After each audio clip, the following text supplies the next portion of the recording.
Just pause your freaking mind and hear that calling, taking over you.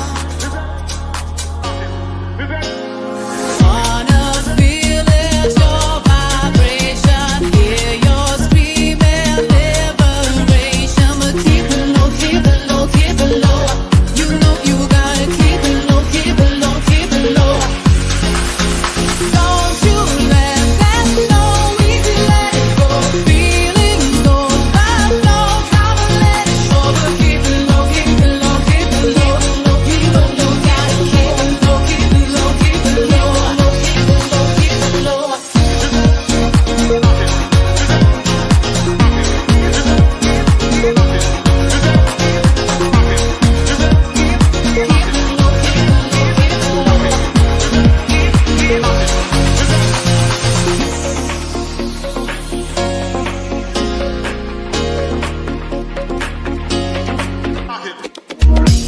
At times it feels like you're not gonna make it. Open your heart and love what you're creating. A new life, new dawn, all your fears are gone.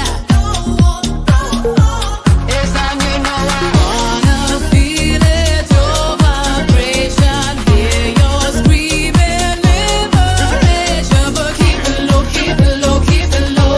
You know you gotta keep it low, keep it low, keep it low. Don't you let that go easy, let it go. Feelings go by flow, come and let it show. But keep it low, keep it low, keep it low. You know you gotta keep it low, keep it low, keep it low. Don't you let that go, gotta take it slow. Feelings go by flow, come and let it show. But keep it low, keep it low, keep it low. You know you gotta keep it low, keep it low, keep it low.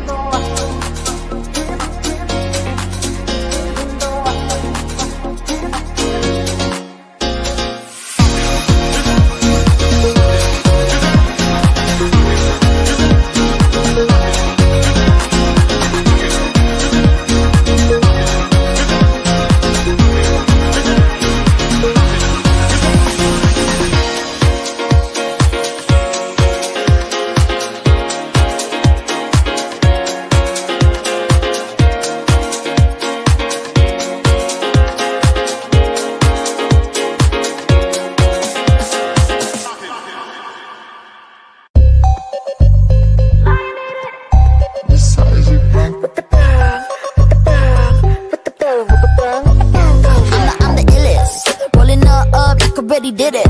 With the subs up, you better listen. Coming up, but ain't no competition. Nah, I ain't tripping. All the boys gotta move into my flow. Now the girls got 'em dropping low. Going through the most, cause they ain't afraid to grow. Coast to the coast, I'ma hit your radio.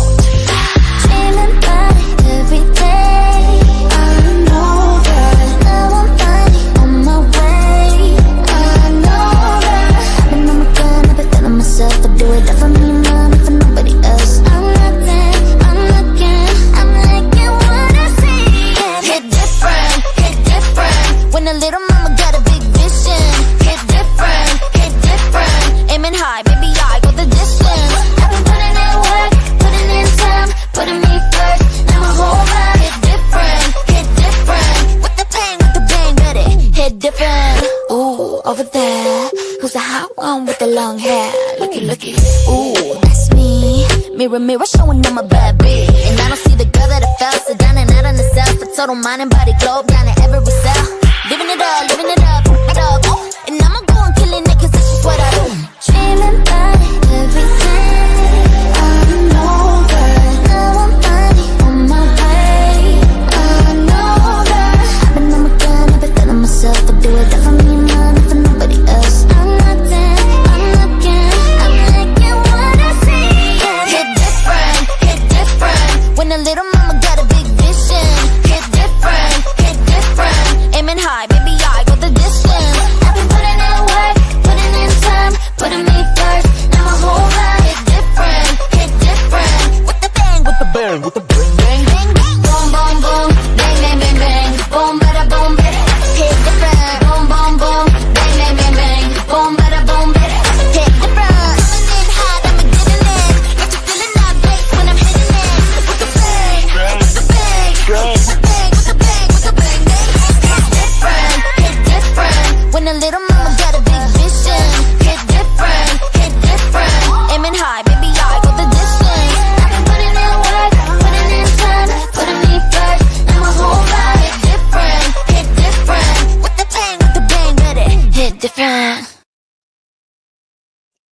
Welcome back to the channel. It is Mystic Rain, the Mystic Maven. How you guys doing? How you guys doing tonight? What's going on with ya? I missed ya. How you guys doing? I'll wait for everyone to gather around. Gather around. Not everybody come in all at one time. How you guys doing? How you guys doing? Let me know how you guys are doing. What you been doing? What you been up to? How's your week been? Hey, African Queen. How you doing? Everyone gather around. Gather around. Come on. Let's sit in a circle. Circle time. Circle time. Phoenix. Hey.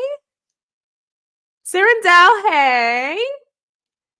How you guys doing? Come on, gather around. Not everybody all at once. Please. Please don't belabor it with everybody coming in all at one time. Come on. There we go. Hey, Yaya. Very monotonous. Oh, man. I don't know if that's a good thing or a bad thing. Some people like monotonous. Some people like that. Some people like the lack of surprises. You know? Is that a good thing for you? Or are you like one of those people? You love my nails and you love my makeup? Thank you. Thank you. I always make you laugh. Honestly, I make myself laugh. I crack myself up whenever like I go back to like review these lives, which I do, you know. Sometimes I'm like, I said that. Like I'm like dying. I am correct. I'm like, I'm a fucking riot. Like I probably should be at a mic night somewhere doing comedy. I probably picked the wrong field or something like that. It's a good thing. Okay, so you're one of those people. All right. Because some people like a lot and some people don't. They like it to just be sort of like real even keel, just kind of like predictable. They don't want too many things. They don't want too many surprises. They don't want too many things going on, different things like that. Did I have a monotonous week? I did not have a monotonous week. I didn't have a bad week, but it wasn't a monotonous week. I had little activities and little things going on here and there, you know? Oh, no. Oh, here it is. And so I was doing my little things, my little activities. It's been an interesting day, Phoenix says. This has been a very interesting day. Got some really interesting downloads today about the self.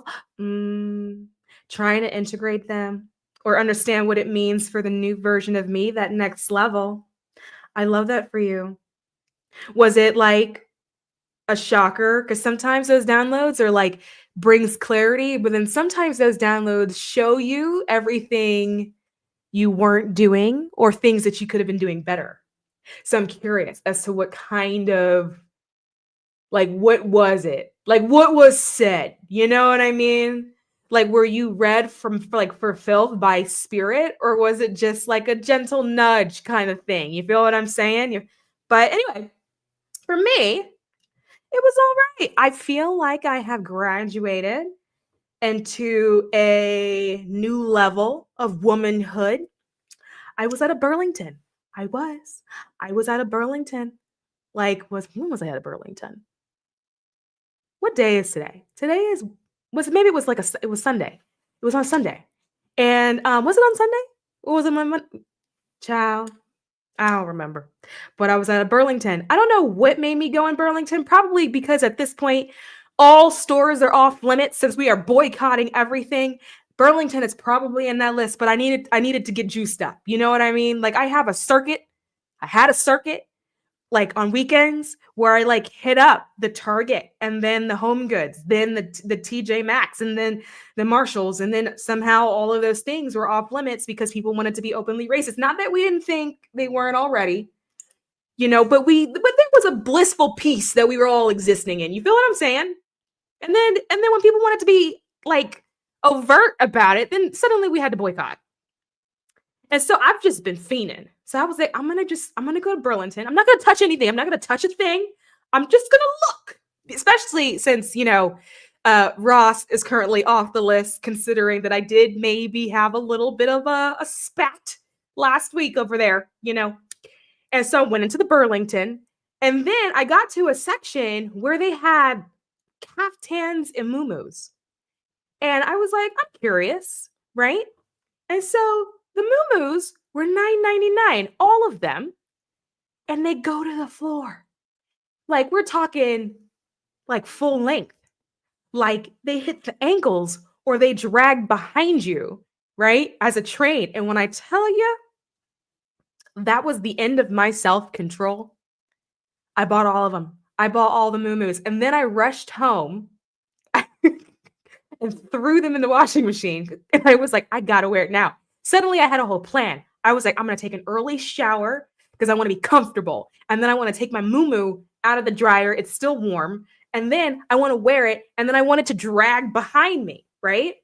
Now, up until this point, I hadn't committed to full length moo. I played with the idea, right? I had night shirts, right?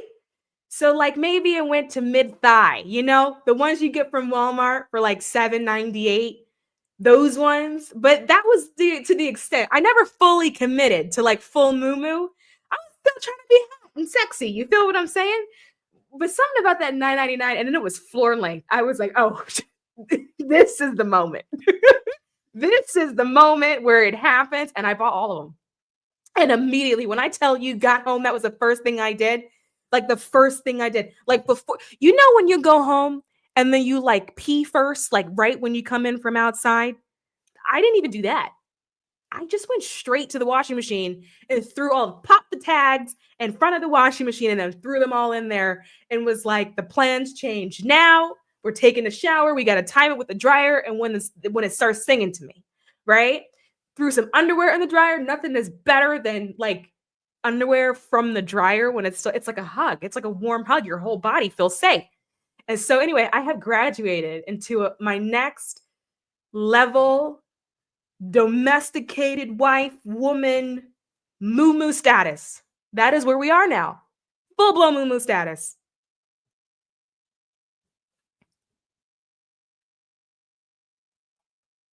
Your cat, African queen, oh my God. Your cat that you had for more than half your life to sleep. Oh,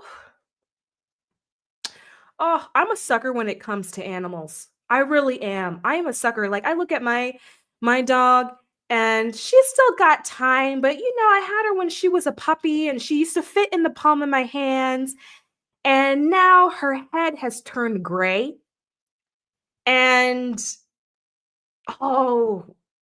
it's like at least once a day where I look at her and my heart is like, holy shit, I think I'm about to outlive you kind of thing. Not that she's like her time is up, but like it's the reminders that, oh my God, like these little creatures, like they age too and they go through the same thing too. And I would be devastated. I'd be so devastated.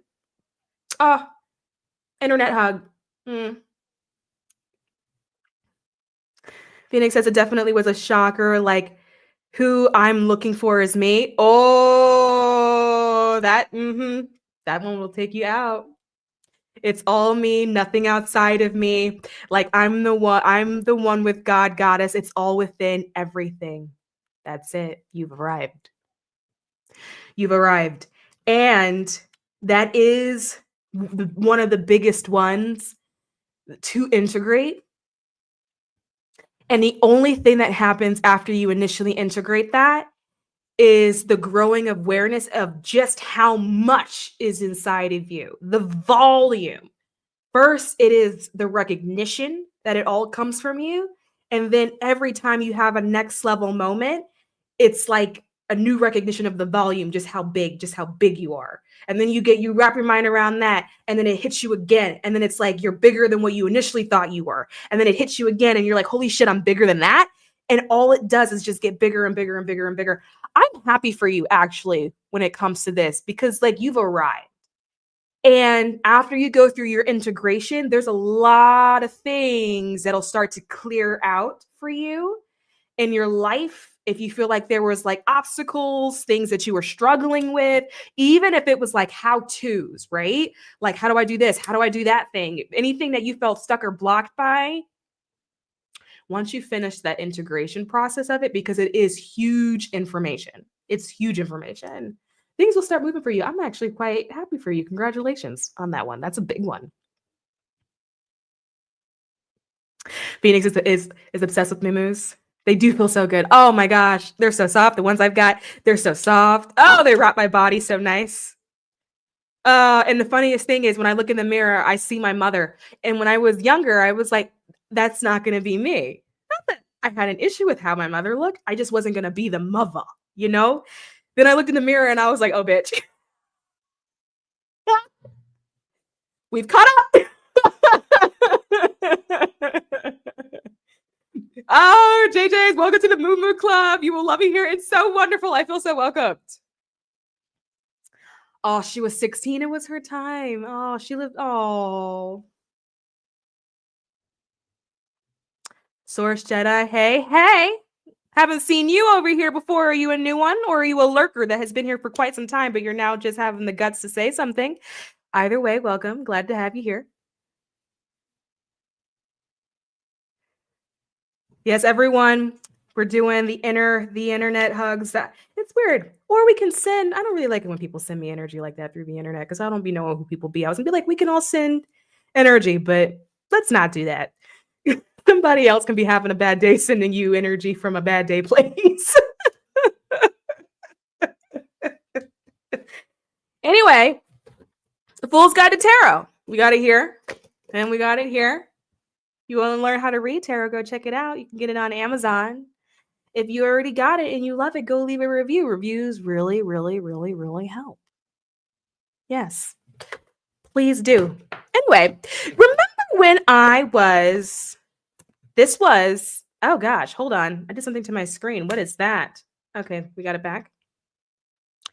So remember, this was prior to the election. I was saying that I was seeing a third person running the country.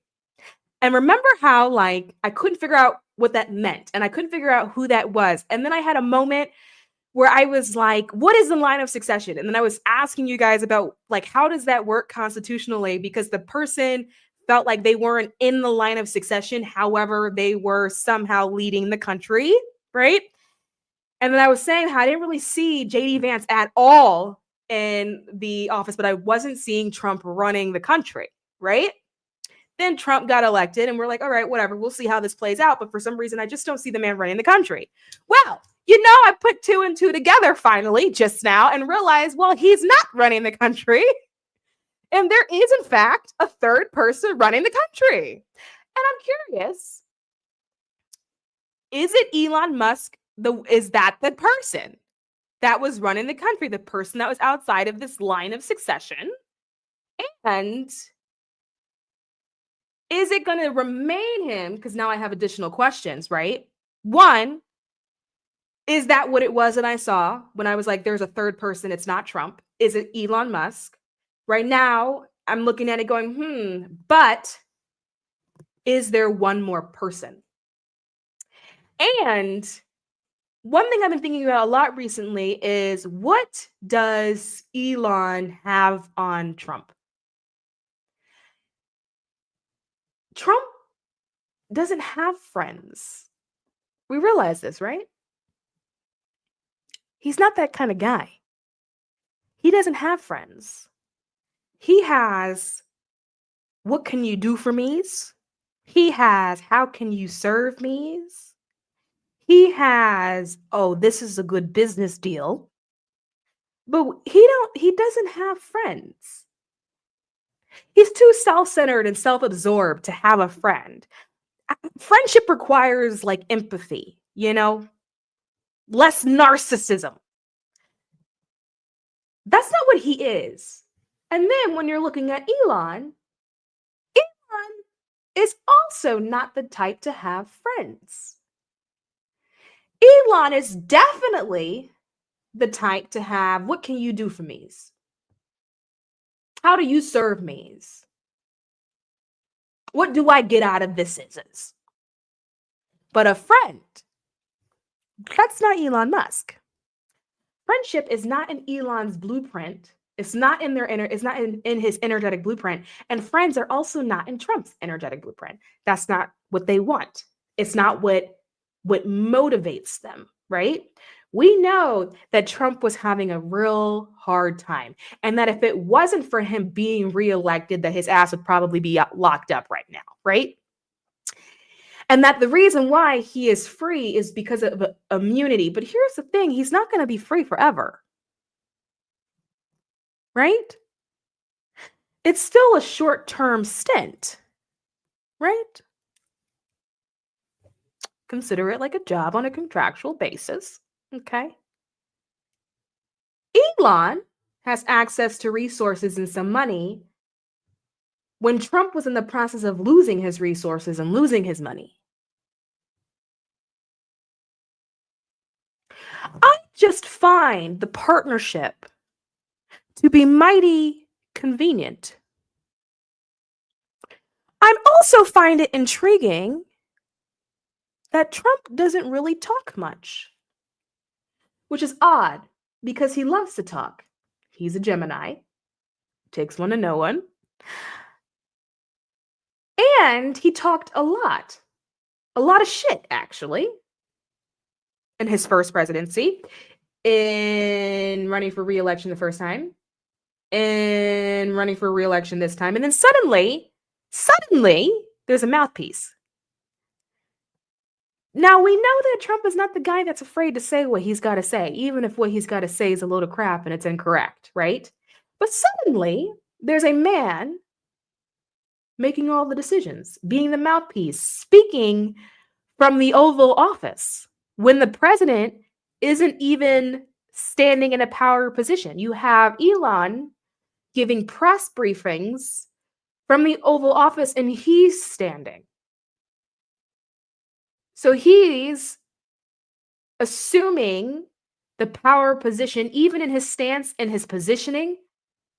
And then Trump is sitting down, nodding his head in agreement when Trump is supposed to be running the country.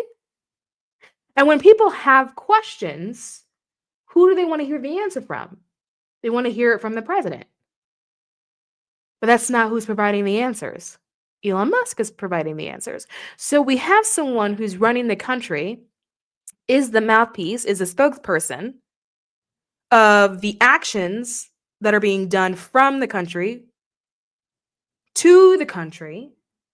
And this person wasn't elected. To be quite honest, not even entirely sure he was appointed either. This person today was also in the cabinet meeting when he's not in the cabinet. And those people, although I don't agree with a lot of the selections, they were all still appointed. They all still went through the process. They all still sat before Congress.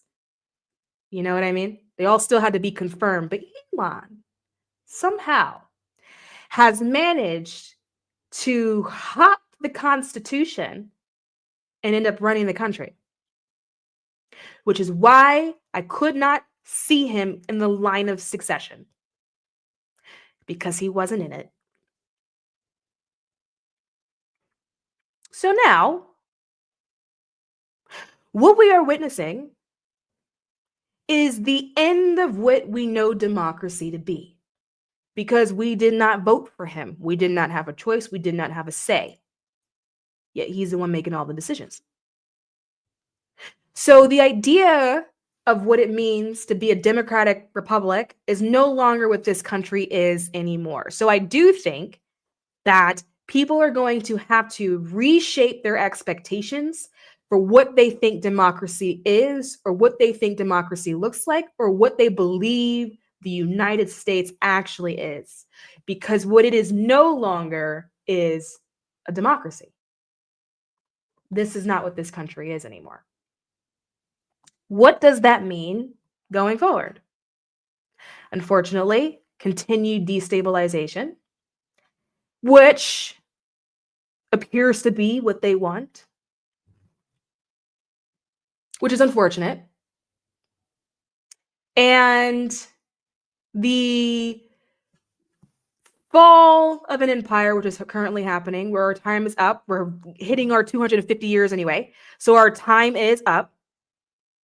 It's just interesting to see that it would in this particular kind of way. We are on the brink of a revolutionary war or a civil war.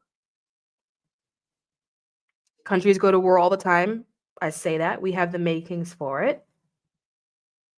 And then so what happens after that? I think the next season of this country is going to be fascinating to watch. And my hope that I'm putting out is that people can fall on the side of the observer. Because what is happening is that it's no longer a situation where it's like the oppressor or the white man against all the marginalized, against all the Black people, against the Latinos, the Mexicans, whomever they're going against that day, right? We are now seeing white people turn on each other. We are now seeing things being implemented that directly harm them. We are now seeing white people harm white people. We know they harm us. We've always known they've harmed us. And they have known that they've done that. And there has been a sense of comfort that comes from going, better them than me. But my curiosity is, what now? Because now it's you. Now it's your stuff. Now it's your rights. Now they're hurting you. So what now? Here you are thinking that you're electing people or someone to come and be your savior, to uphold the status quo, not realizing that what they're doing is dismantling all the systems that benefited you. The marginalized, we were never really benefited. Never helped us. So it's not like I feel like I'm losing stake in something. But I can understand the fear of a white person today, because they would feel like they were losing stake in something because they're having everything taken away. And I'm curious, although doubtful, if they have realized that it is not possible to take something from a part without taking something from the whole. Because whether or not people want to admit it, we're all part of the greater whole. And it's like when people say, like, when you hurt thy neighbor, you hurt yourself. All of this taking away things is because when you take away, you take from this group, you take from this group, you take from this group, you take from this group, eventually there are no groups left. So you've taken everything from every other group that you could take. Now you're in the habit of taking. You don't even know how to stop yourself. And now there's one group left, which is you. I'm wondering if that's sobering. Even the whole thing with Medicaid, hearing about the budget cuts to Medicaid and people going, oh my God, Medicaid. My thing is like, I don't know if I have sympathy for that. Can I tell you why? I have sympathy for those who are on Medicaid, but when I say that, I don't think I have sympathy for it. I'm talking about from a systemic perspective. And the reason for that is we don't have universal health care. Why? Because of racism. Why? Because white people didn't want Black people having access to health care. Why? Because there was a scientist that said, if we forego having health care, Black people will die out in the next 2 to 3 generations. So what did they do? They forewent having health care in the hopes that Black people would die out from not having access to medicine. So things like Medicaid were created because, well, it can help white people, but it can't help Black people. But what they did not anticipate is that when it comes to all of those services, is that they are the ones that rely on it the most. The rest of us marginalized, we never had access, really, to begin with. We always had to be resilient, and we always had to figure out other ways to get access to what it was that we needed. So we did that. So we have built up a level of resilience and strength that white people don't have. And now there's a moment in history where they need it and they don't have it. And the ones that are allies are looking at us to help provide it in order to fuel their movement. But we're tired. So I think I'm curious. I'm really curious about what's going to happen next. What is the next part of this story? Because it seems as if it's now their story. Because when empires fall, empires are not falling over the groups of people that they marginalized. Empires are not falling over the groups of people that they are oppressed. Empires are falling due to a lack of balance and then the oppressor turning on themselves, creating the fall. So now we're witnessing them turn on themselves. Curious if they know that that's what they're doing. And I find it interesting watching. I'm like, didn't think it would play out that way. I was sure that it was going to be different, you know? But I'm surprised that this is how it's actually starting to play out. And I'm almost kind of fascinated. And I'm wondering if people actually have an awareness of that is what is actually happening. And the marginalized groups, the ones that are actually capable of helping you, because we have the tools to do so, because all my life I had to fight. They're tired. So much oppression for so long, so much mistreatment for so long. And now you need the help. But it's a situation where it's like the dog that cried wolf. And like, no one feels like it. And I really find that to be a really interesting, like, making your bed and having to sleep in it kind of scenario. I don't know. I just think it's interesting. What are you guys saying? Trump had the political power that Elon wants, and Elon had the money that Trump needs to be respected in his political position. Yep.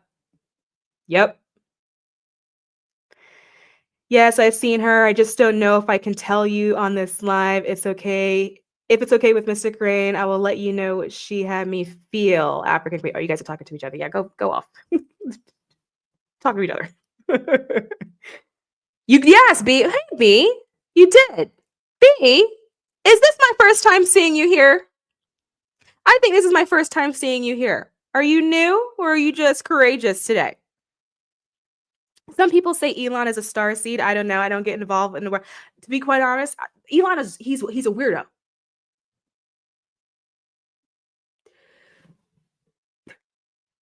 He's a weirdo. He's weird. He's a weird fucking guy. He's weird. And the only thing that makes him relevant is his money, and he knows that.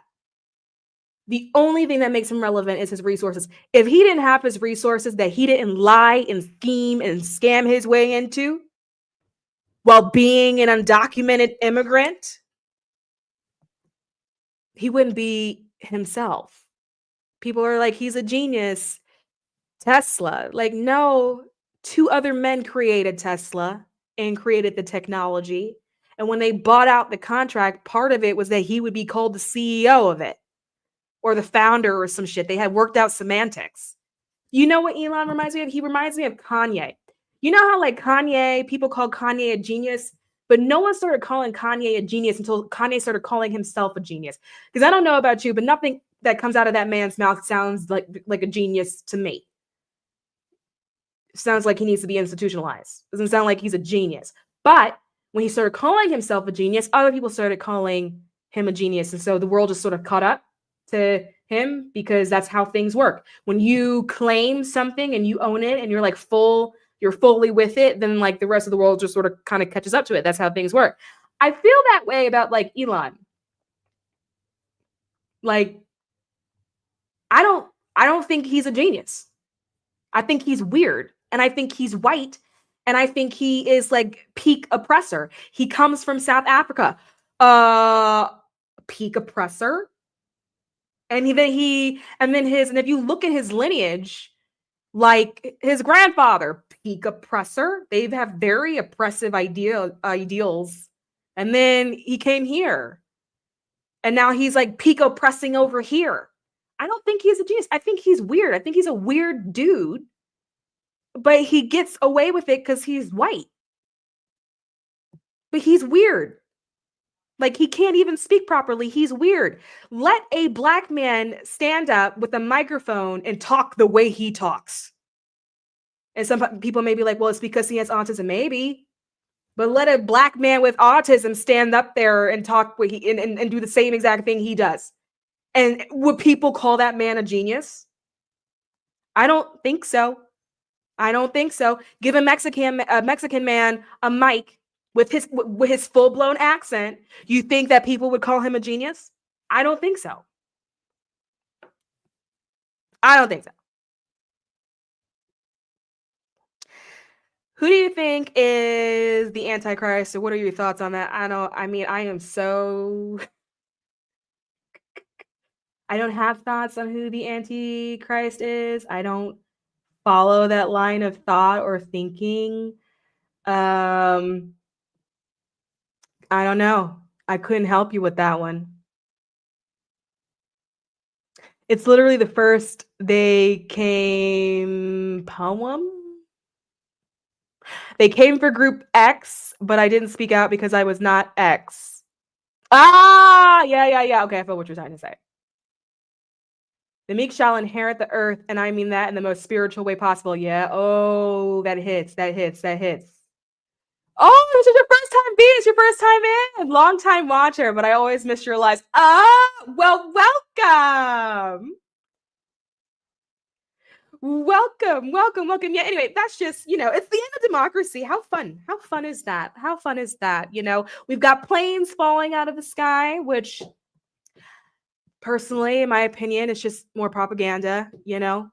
I just feel like it's really convenient that suddenly you would be showing that there are planes almost running into each other when they seem to do that often. But you also are happening to fire a bunch of federal government officials, some of which are from the FAA. It would really serve an agenda to then bombard us with that kind of news all of the time. Okay. Okay, not saying that the plane thing isn't a problem. It's a problem. But I also think it serves a much larger part of the agenda because, like, why are you showing it, And then why also is it breaking news when it was never really breaking news before? I mean, we've had planes literally just go completely missing. Just like disappear. Nowhere to be found. No black box. No radar pings. It was there 1 second and then it's gone. So, like, there's always been plane issues, but I just do find it a little bit convenient. And I do think that it's serving a bit of a narrative right now that's all we're actually seeing. And I think it's really sad because it really feels like for those people who are not in the US, being inside of in the US right now feels like being inside of a box that's closed. It feels like we're being boxed in again and again and again and again. And that's like energetically. And I'm curious. I think that's probably because that's how people are feeling. They're feeling like they're being pushed up against the back of the wall. And so many people are feeling that like over and over and over and over again, that it's just duplicating the energy in the field.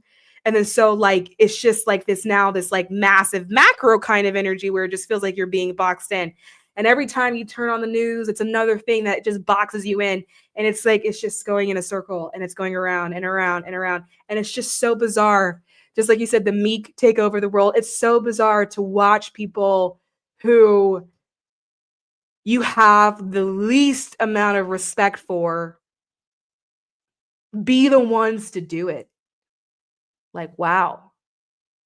And it's weird because you're like, I think it's like an example of the hate that actually exists in the country, that you guys hate so hard and so much that your preference was the crumbling of a society over the sharing of resources for everybody in the society. I just find that absolutely fascinating. Just absolutely fascinating.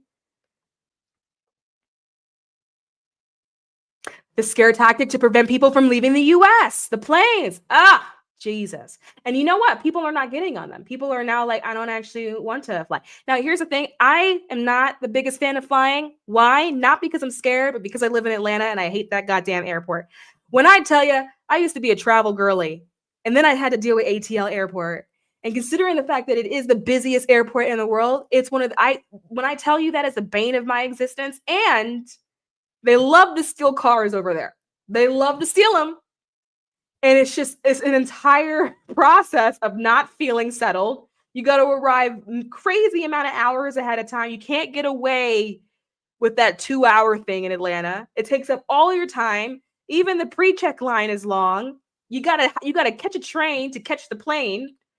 You can't, like, it's not even like a normal concourse setup. And if you want to walk to your gate, you're going to walk at least a mile. I've measured it before. Like, if you get lucky, like I've measured the steps with the Apple Watch and the distance before. If you get lucky, as in they put your plane at a closed gate, from the moment you hit that front door where the doors slide open and you walk in, to the moment you get to that plane, that is a minimum of a mile. A minimum of a mile of a journey. Like, it's ridiculous. Like, it's absolutely ridiculous. I don't want to go anywhere now because I don't want to deal with the airport. And I used to always be dealing with the airports. I used to love the airports. Oh, I was some of the travel girly, but I can't deal with it anymore. Anyway, so look, I did come with a message today. I do have a message for you.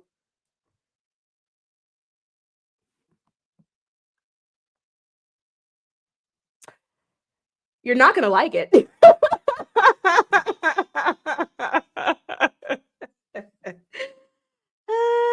So I want to talk about, like, struggle. I know I've brought this up before, but I feel like I need to harp on it a little bit. I want to talk about struggle. And I want to talk about this thing that people do when they say that life is a struggle, or where they say that life is hard. I want to let you in on a little secret here. Life is not hard for everybody. You would be amazed at the amount of people that do not live hard lives. You would be amazed at the amount of people that do not experience struggle in their life. When I learned this lesson, by the way, my whole life changed. When I learned this lesson, prior to me learning this lesson, my whole life was a fucking struggle. I felt like that was what life was. I felt like life was supposed to be hard. I would blame God, asking why God created this. What the fuck was wrong with him, right? And I couldn't, for the life of me, wrap my mind around why this thing that people say is supposed to be the greatest gift is so damn hard. I could not wrap my mind around it.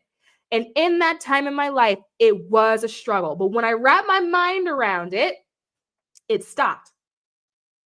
Not only did it stop, I started to meet people who also experience life the same way I experience it, which is a life of ease. I don't struggle. Actually, I don't like to do things if it doesn't feel easy. Like, if it doesn't feel easy, I don't want to do it. Ugh, that sounds gross to me. Why would I do that? Like, why would I purposefully choose hard, right? Not everybody lives a struggle life. This is not everyone's reality, and this is not everyone's existence. And I want to harp on that for a minute, because it is not everyone's reality. You will be convinced that this is everyone's reality, right? One, we have the idea of struggling is a form of indoctrination, and it comes from society, and then it is perpetrated within families and within churches, within communities, within friendship groups. Why? Because it came from top down. It came from society. It was an idea that was given to you. What did society do? Society created structures that make life hard. Not all cultures experience struggle. That is not something that exists all throughout the world. And what will society do? What will first world society do? They will show you a country. They will pick a slum of that country and say, see, you see how these people live? They are struggling. They don't have food. They do that shit with Africa all the time. And every time you see them, they are together. There is community. They are laughing. The kids are playing. And there's somebody with a big ass pot of fucking beans, and all of them are eating. And if you were to ask them whether or not they felt like they were missing food, they would tell you, no, the food is right there. But in first world countries, because of industrialization, because of how capitalism works, because it works off of your back, because we have been convinced that it is normal to work until you are 67 years old and then live your life when the lifespan is what, 78? We have been convinced that that makes sense. When people from other cultures and other countries, even though through propaganda are shown to us as being less fortunate, have a much better quality of living than we do. They show it to us. These people don't have jobs. They don't need it because they share resources. They don't need the job. If you didn't need the job, would you work the job? Or would you spend your time meandering outside, taking in the scenes, appreciating the animals and the birds, and bonding with your tribe, your family, your clan, your whatever? Right? Struggle is not a natural thing. It's not inherent. It is a piece of propaganda that was created due to industry, due to economics, due to capitalism, because these factories had to convince you that working 16 hours was not another form of slavery. They had to convince you that struggling was a normal part of life and that everyone does it. Look around, look at your colleagues. They're all struggling too. They all work all of these hours too. All of their backs hurt. You see how normal this is for us? Struggle is because of fucking capitalism. It's not a real thing. It does not exist. Now, do I experience highs and lows in life? Yes. I have experiences where some are higher and some feel a little bit lower. Do I experience ebbs and flows in life? Yes. Why is that the case? That is just how energy moves. When you see energy on a graph, it looks like this. The highs, the lows, the highs, the lows, the highs, the lows, the highs, the lows. This has nothing to do with struggle. Struggle is a form of indoctrination. And what has happened is that people have taken it on as a form of their identity. And we have words for it. We say, oh, the struggle bus. The struggle bus is leaving. Oh, this is a struggle meal. Maybe you are having a moment in life where you are experiencing a low point in your energetic frequency. And instead of realizing, oh, energy just moves in a wave, right? So that means this part of my life is in a wave. But if I feel like I'm here, then that means the next part is here because that is how energy moves. You have then said this meal is a struggle meal. So here you are with food, with nourishment, with something that people from other countries and other cultures recognize as nourishment, something that they would never call a struggle, calling it a struggle because that's what you're eating that day. There is no such thing as a struggle. Struggle is capitalism. It doesn't exist. Things are supposed to be at ease, right? Now, it doesn't mean that there's no effort, but the effort, there's an aspect to it that is easy. But the issue is when you adopt struggle as an identity, when you adopt that as your truth and you make it a universal truth for you, what ends up happening is that reality will work really hard to confirm that back to you because you're looking for it. You feel down. You feel like you're having a struggle moment. You feel bad for yourself. And what do you do? What do you do? Because misery loves company.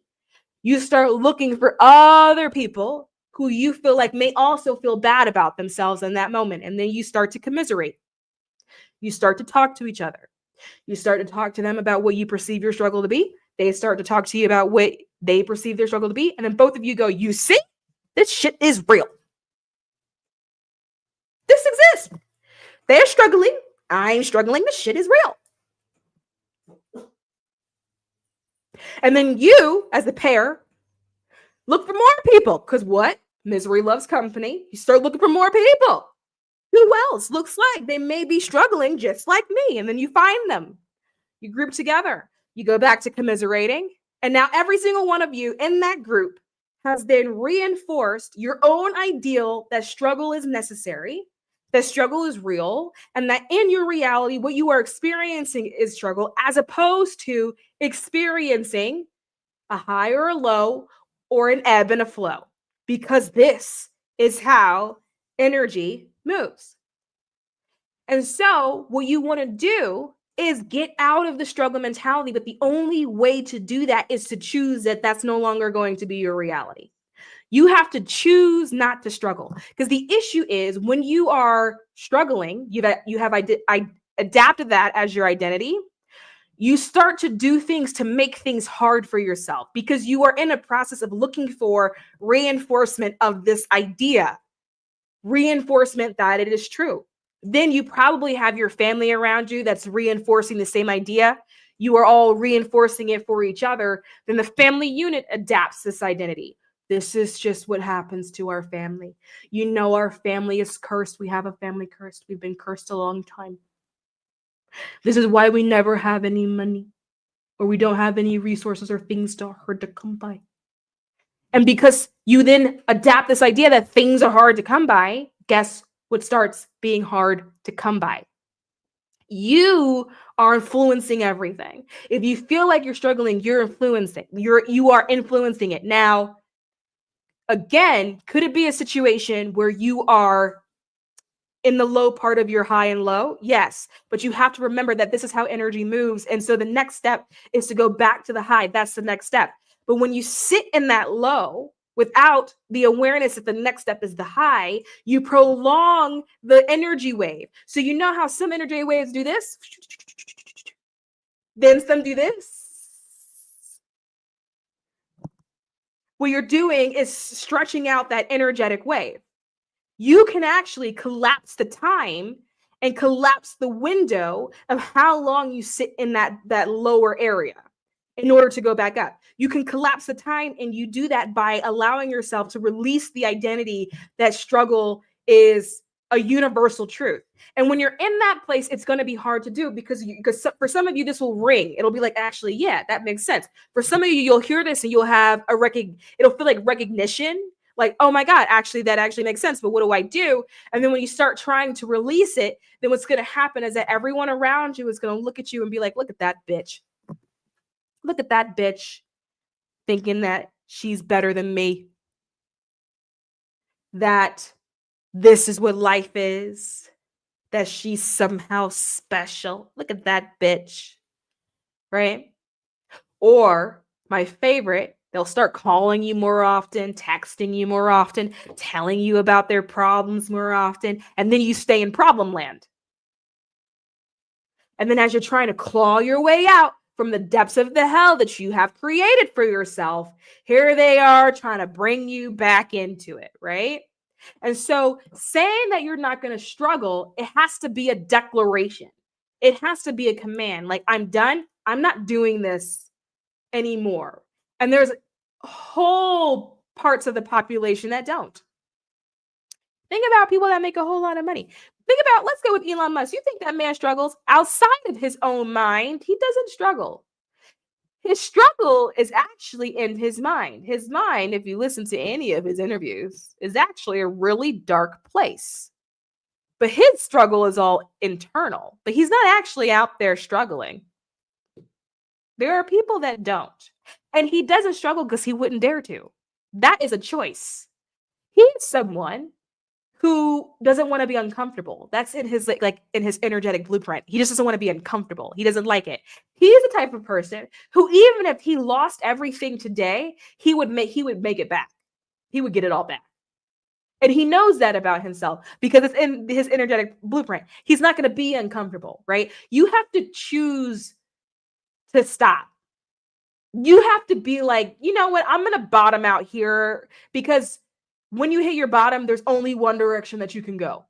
But you may have to make the choice to bottom out, and you may have to choose that where you're at is going to be where your bottom is, and that it's going to stop. And in order to do that, right, you choose ease.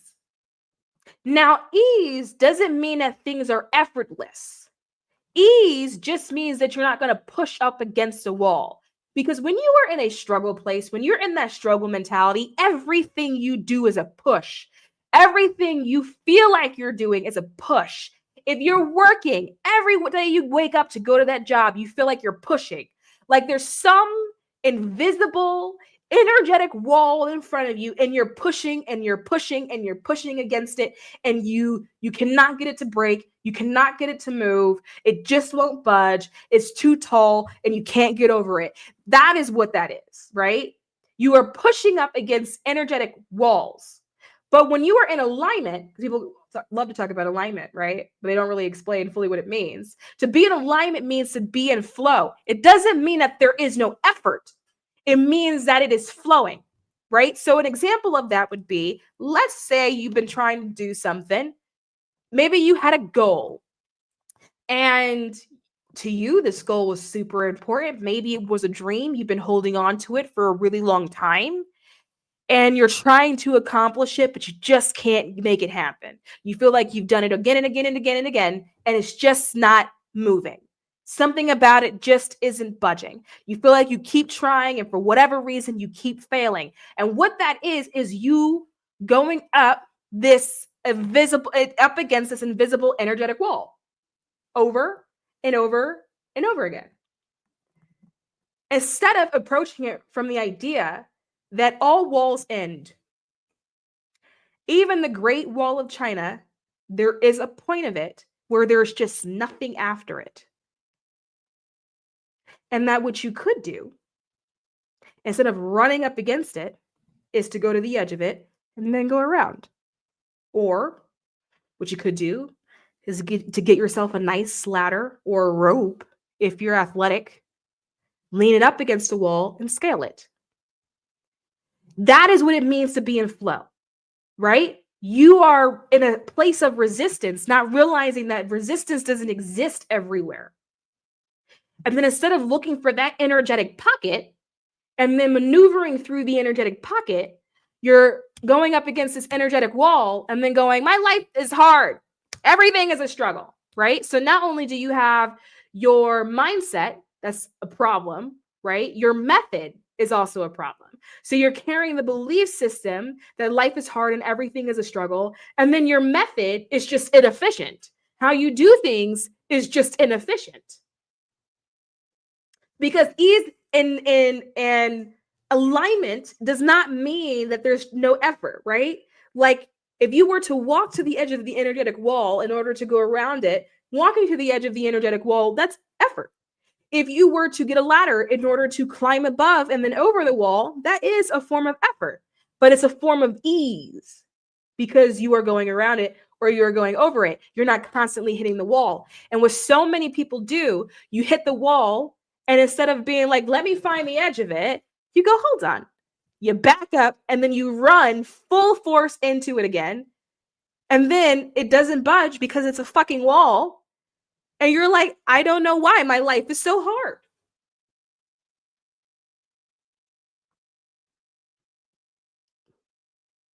So we got to fix this mindset of yours, right? So how you fix the mindset is that you have to start not only practicing, but then you have to start reframing what it is that you are looking at, right? So if you're trying to do something and it's not working, instead of saying, this isn't the way, you say, this isn't my way.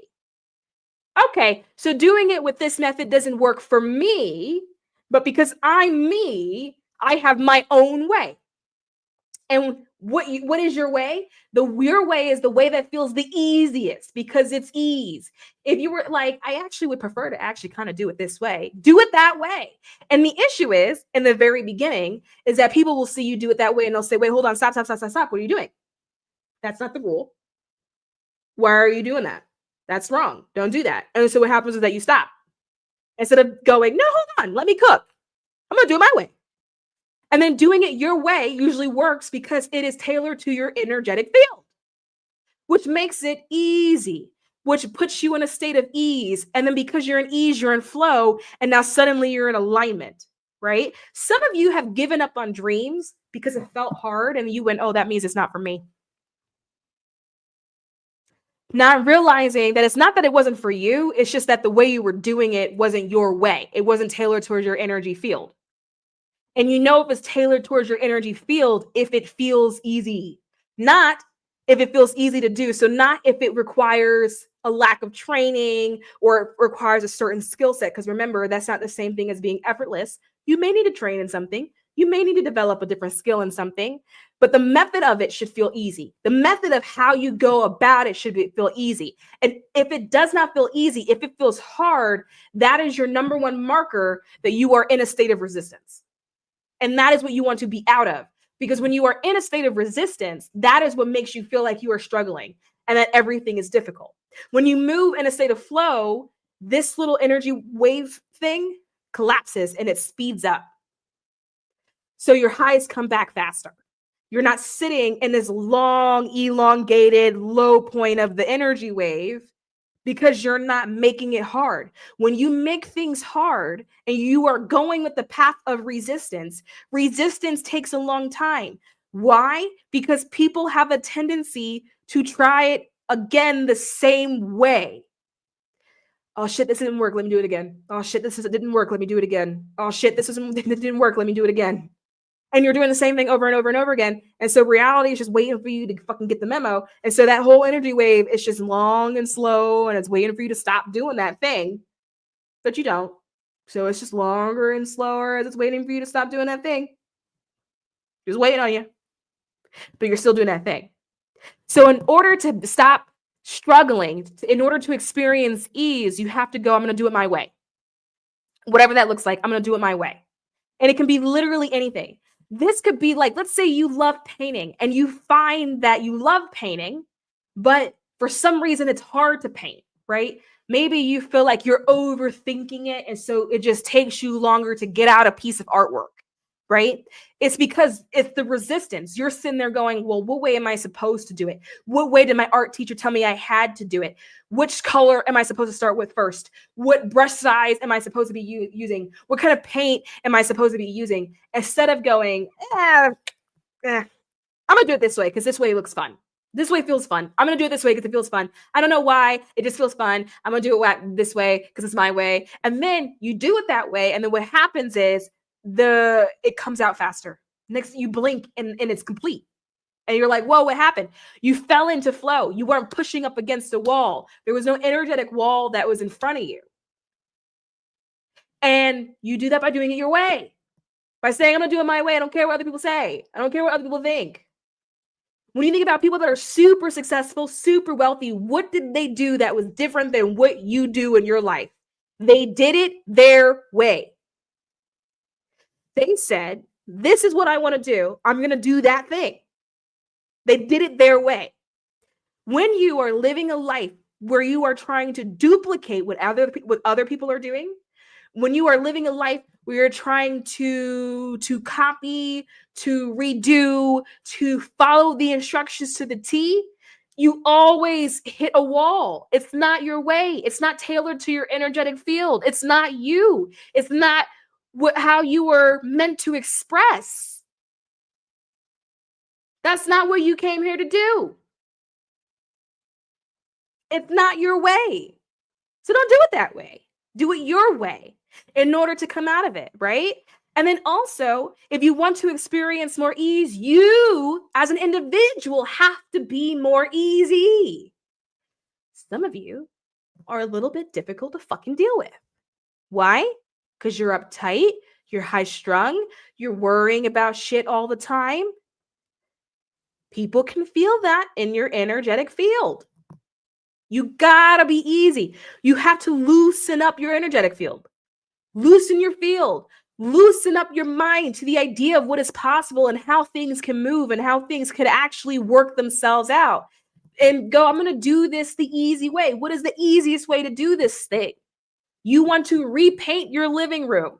It's stressing you out. Oh, I got to cover the furniture. I don't feel like covering the furniture. I don't have painter's tape. Oh shit, what am I going to find time in order to go get painter's tape? What happens is that you're taking the process and you're making the process super fucking difficult instead of just going, what if I just paint a patch? What if I just do a patch at a time? And then eventually I'll run out of spaces to patch. Did you accomplish the objective? Yes. Are you now happy because the living room is painted? Yes. Was there an easier, less annoying way to get it done? Yes. And so if you can take that principle and literally apply it to all aspects of your life, you can make it feel easy, even how you deal with romantic relationships. Are you the type of person that's always forcing things? Forcing the connection, forcing the date, forcing this to happen, forcing you to talk this one way, forcing a day that you actually go out and see each other on. Or are you like, I'm going to let this be easy? I'm not saying be careless. That's not the same thing. I'm not saying to neglect your romantic partner. That is not the same thing, right? Because like ease doesn't mean that there's no effort, right? But is there an easier way to do something? There's always an easier way to do something. And the easiest way to do something is always your way, the way you would actually prefer to do it. But the issue is that a lot of people have never been asked, well, what would you prefer? A lot of you have never had someone say to you, well, how would you prefer to do this thing? How would you prefer to live your life? And when you were like, well, how do I come out of that struggle space? You start literally step by step by step. So if you're like, okay, I hear you, Mystic Rain, but I'm actually kind of in a low point right now, right? I'm worried about a lot of things. How do I be easy in this particular situation or in this particular scenario? You start step by step by step by step. You start with doing the next thing that needs to be done, right? So where I'm on East Coast time. It is nighttime. When I made my switch, I was actually in a low point in my life. And what I realized was, what time is it? It's 8:41. Nothing happens at 8:41. For example, if I was worried about a bill or needing to pay it, I had to go. No one is running payment processes at 8:41. No one is checking to see if something was paid at 8:41 p.m. No one is looking forward to the world has stopped moving, actually. Society has stopped, right? If it was like a weekend, if I was like, how am I going to do this thing? And it was like a Friday. I'm like, no one's fucking working today. I know they say that they're working today, but no one's working today. Nothing moves today, right? And so it was literally step by step of like slowly identifying what am I making hard in this moment, right? And then choosing to let that go. In this moment, what am I making hard? Right? Let's say you're sitting in a chair. Your back is hurting. You feel uncomfortable. Pain is a sign that you're doing something and you're making it hard. You may not be aware of it, right? Because pain is one of those things that are like these like deep unconscious manifestations, right? So it's not like you're doing it on purpose, right? But let's say you're sitting in a chair, your back is hurting, and all day you've been doing this thing like, oh, my back is hurting. I'm really uncomfortable. Anytime you feel uncomfortable, that's a moment to stop and ask yourself, what am I making hard at this moment? And if your back is hurting, you say, can I make this easy? How do I make this easy? And then you think, maybe I'll get a pillow. Maybe I'll get out of this chair. Maybe I'll switch this chair. Maybe I'll just stand up. Maybe I'll go for a walk. You feel what I'm saying? How it starts to trickle in? How do I make this easy? What am I making hard? And how do I make that hard thing easy? Because people will convince you that the only option is hard, and that is bullshit.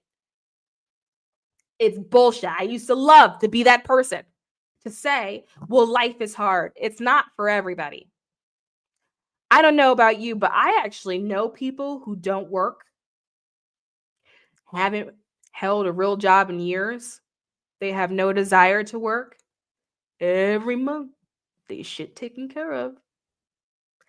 Every month, they got a roof over their head.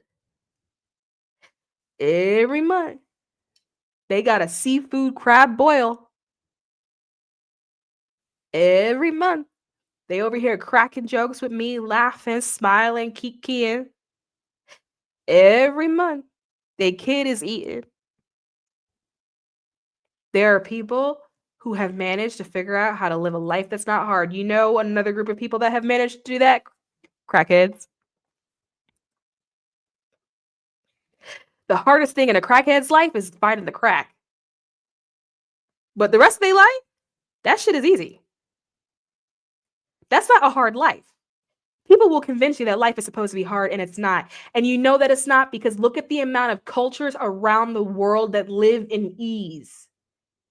The majority of those cultures are the ancient cultures, are the native cultures, are the cultures who have the real people who are from the land itself. Those cultures, it's the tribes. It is the people who are still connected. They live a life of ease. They live the natural life, which is the life of ease. Observe animal behavior. What are they doing for the majority of the day? All of them. What do animals do? They sleep. They lounge. They yawn. They stretch. They may get up and play with each other for a little bit. They'll go off, get a little bit of food and some water, come back. And then what do when they finish? They sleep. The majority of animals sleep for the majority of the day. They live easy. The only people that are not living easy are people who live and are from industrialized societies, and we call them first world, and then we hype people up to make sure this is what it means to be successful. And then we put them in these jobs that they work all day that make them sick. And then we tell them it's normal. And then we tell them that the stress that they're experiencing is normal. And that everyone lives like this. And the fact that they're struggling every morning to get up, that's normal. Why are you struggling to get up in the morning? Because your soul is screaming at you for help. Because your soul knows that it's not free. Because you don't give it anything to eat. Because you don't pursue the things you love. Because you don't explore your passions, your hobbies, or the things that light you up. Because you are convinced that what life is hard and a struggle. And so every day you get up and you say, a struggle bus for me, rise and grind. What the fuck is that? Rising and fucking grinding. I'm not grinding shit. Rise and grind? No, that sounds hard. These nails are cute. Why would I do that? Why would I make it hard for myself? Why would I grind? That sounds disgusting. This sounds gross. Paris Hilton is dumb rich. You think she grinds? You think Paris Hilton rises and grinds? No, she rises. She's not grinding. And not grinding has nothing to do with the lack of success. There are many people who rise very calmly and are very successful. You don't have to push to get what you want. You decide that that is what you want. You decide that that's going to be the life that you are going to lead. And then you pursue it easily. You pursue it with ease by doing it simply your way. It's supposed to be easy. We are the only creatures that live and experience life, and it's a struggle. Not only are we the only creatures, we're only a portion of the population of us as humans that do that. Not all humans live like that. It's not true everywhere. We have these massive corporations that have infiltrated governments and societies who are going to drain the society if it can to get everything out of it, all the resources, all the monies, and the people are the resources. And so they will take you and they will drain you, and then they will convince you that you're struggling. They will take property. They will allow corporations to buy up homes, overcharge for them, and then convince you that you're struggling because homes are expensive. You should work harder. There's nothing wrong with you. There's nothing wrong with it, what's happening in your life. And what's happening in your life is not a demonstration of a lack of success. It is a demonstration of greed, of corporate greed, of industrialization of society, of indoctrination. But it is not a reflection on you. But remember, we're metaphysical people, so we play by metaphysical rules. And so how do we do that? We observe the game, and I just gave it to you. That is the game. That is what the board looks like. Your job as the metaphysical is to zoom out. And what happens when you zoom out? You see where all the pieces are. So if you see a piece on that side of the board that may feel hard, I don't really feel like dealing with that one right now. Go around it. Go over it. Don't go over there at all. Stop trying to create a life that wasn't for you. That is not what you wanted to express when you incarnated. Struggle, trust me when I tell you, struggle is not in your blueprint. You know how I know it's not in your energetic blueprint? Because you are attracted to me. And when I tell you there's something that's not in my energetic blueprint, oh, I don't struggle. I don't like it. I don't like it. I think it's ugly. I think it's gross. It's not cute to me. And if you are resonating with what I'm saying, then that means it's in your energetic blueprint too. The lack of struggle and the preference for ease. It's not a requirement. And I really want you to understand this. It is not a requirement. Hardship is not a requirement. Are there ebbs and flows? Yes, because that is how energy moves. Can you collapse the wave? Yes. But is it necessary to struggle? No. No. Do animals experience ebbs and flows? Yeah. Sometimes they catch a cold. Yeah. You may have a cat that's born out on the street. Maybe it came from a domestic house cat. Maybe the house cat got out, had a little bit of fun, got knocked up, had the baby on the street, went home. Shit. Now you got a little stray cat baby. Did that stray cat baby have a little bit of an ebb and flow? Yeah, it did. But is the stray cat baby struggling? I don't think that that's how the cat would see it. I don't think that's how the cat would identify its life. And by the way, animals do identify their lives. They can tell you about them if you talk to them. But that's not how they see it. I'm going to tell you one thing about my dog, Duchess. She's not built for struggle. She has no interest. It's not in her energetic blueprint, which is how she ended up here with me. That was never going to be her life. You can make a choice.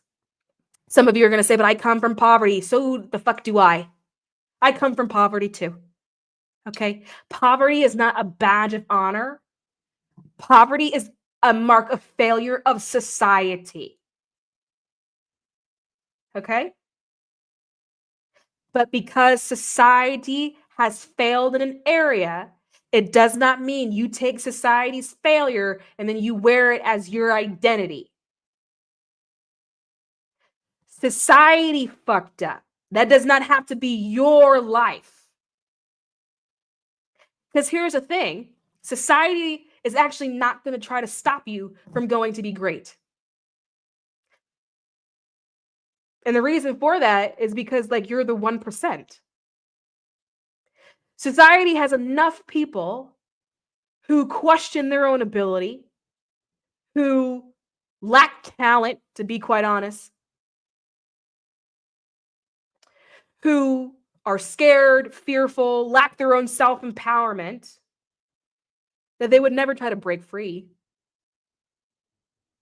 So one person, you doing it, is not like it's going to piss off society.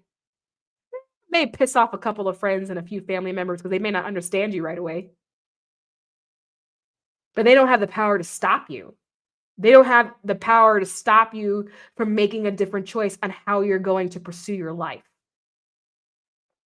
And this is the choice on how to live your life. This is saying, actually, that doesn't work for me. I actually have friends who have said to me, you want to go to dinner such and such night? And I've been like, no, that doesn't feel like it's in alignment. And they've been like, okay, because I'll sit there, feel how I'm feeling energetically, and feel if it feels hard. And like, let's say they set a time, a date and a time, and maybe I know that at that date and time, based off of where I'm coming from, the traffic is really bad. Maybe I know on that date and time that I'm actually not going to stop working until a little bit later in the evening because I have a lot of shit that I want to get done. Maybe I know that date and time that's my nap time. I don't actually want to like not nap. And so if it's something that's going to make it harder for me, it was out of alignment. I don't actually want to do it. Does it mean that I'm not going to dinner with you? No, but I'm going to do it at a time that's more aligned. Because what happens when you commit to that? It feels hard. You're rushing to go see someone you love. You're stressed out because you're sitting in traffic. You damn near got into a car accident. Your boss pissed you off at work. And you're bringing all of that with you to the dinner table. And then you sit down in front of the person you love and you're like, girl, you know life is hard. And you just say that shit so easily. Instead of just saying, actually, right now, it's not really working for me. I'm sure it'll work for me at a different time. Just this time, it's not really working for me, actually. And then pursuing that, going with ease. And then with you going, actually, I'm not going to come because like that feels hard. What do? You end up at home. You're comfortable. Maybe you order takeout and it was really good that day. Maybe you order something off of Instacart and maybe your delivery person was a woman and she got everything from the list because you know men are not really good at that job. And then maybe you watch something nice and spicy on Netflix and you really enjoyed it. Maybe you made yourself a bath. Maybe you had an opportunity to read that book that has been sitting on your nightstand for a long time and you've been telling yourself that you're going to get to it, but you just never got to it. Maybe that was the night you got to it. And suddenly, because in that one act, in that one moment, you said, this isn't aligned, your whole evening fell into a state of alignment. And how do you think you're going to wake up that next morning now that you had a night of sleep while being in alignment because you were in flow? How do you think that's going to feel when you wake up in the morning? And then now you're awake. It's a new day. It's a time to start again. How do you move throughout that next day, starting the day aligned? Starting the day in your flow. Because once you fall in your flow, it's easy to stay in your flow, right? The trick is like when you're out of it, going back into it. But once you are in it, it's easier to stay in it, right? So now you're in your flow. And then the next part, I'm hungry. I'm going to have some breakfast. You stay in alignment with breakfast. How do you do that? You sit there and you go, well, what do I want to eat? That's where you start. Maybe you then go, eggs and sausage sound nice. And then you go, but I don't really have the energy to cook it. Instead of cooking it, which is making it hard, just accept you don't have the energy to cook it. Okay, cool. What's the next thing I would eat? Cereal? I guess I could have some cereal. It's kind of boring though. Ooh! I'm actually kind of in the mood for toast. Toast and tea would be nice. And then you allow yourself to have the damn toast and the tea. And because we're not in the practice of doing that, that's something that you would miss. And it's something that you would overlook. What would you do? Oh my God, I need to eat. I don't feel like cooking these eggs. Oh, but I need to eat, right? You turn breakfast into a chore. And then you force yourself to make the eggs, even though you said to yourself that you actually really don't feel like doing it right now. And not feeling like doing something is actually a sign that it's actually kind of out of alignment with you at that moment. And instead of just honoring that, what did you do? You forced yourself to make the eggs. So now you're eating the eggs, but then you're pissed because now you got to wash the dishes. So now you're mad because now the dishes reminded you that you forgot to take the clothes out the dryer. And then you're mad at yourself because then you look around at your house or your apartment and you're like, this place is a fucking mess. And then you're like, well, when the fuck am I going to find time to clean this? And then now you have fallen out of flow over some fucking eggs. When it was never that serious. All you had to do was say, just not really feeling that right now. And then accept that you're not really feeling that. But what happened is you made it hard. You made eggs hard. And what people don't realize is how often they make eggs hard. How fast it happens. So now, all of that isn't at the forefront of your mind. You look at the time, you look at the clock. Now you're like, shit, I got to take the kids to school. Now you're yelling at them, right? They take us too long to put their fucking shoes on and the socks and shit. You know how it is. Now you got to go to work. Now you're stuck in traffic. And now what you're seeing and identifying is the fact you got to go to work. That's what you're identifying with. You're stuck in traffic. That's what you're identifying with.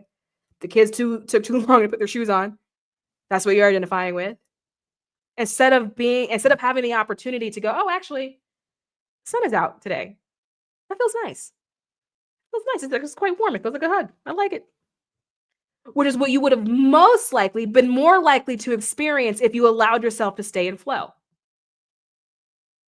And then we were like, oh, the sun is nice. You may be sitting at a red light. You look over there. Oh, I never saw that on that road. Have I ever gone down that road before? What time is it? I got some time. I wonder what's over there on that road. I should go check it out. Let me just make a quick left turn.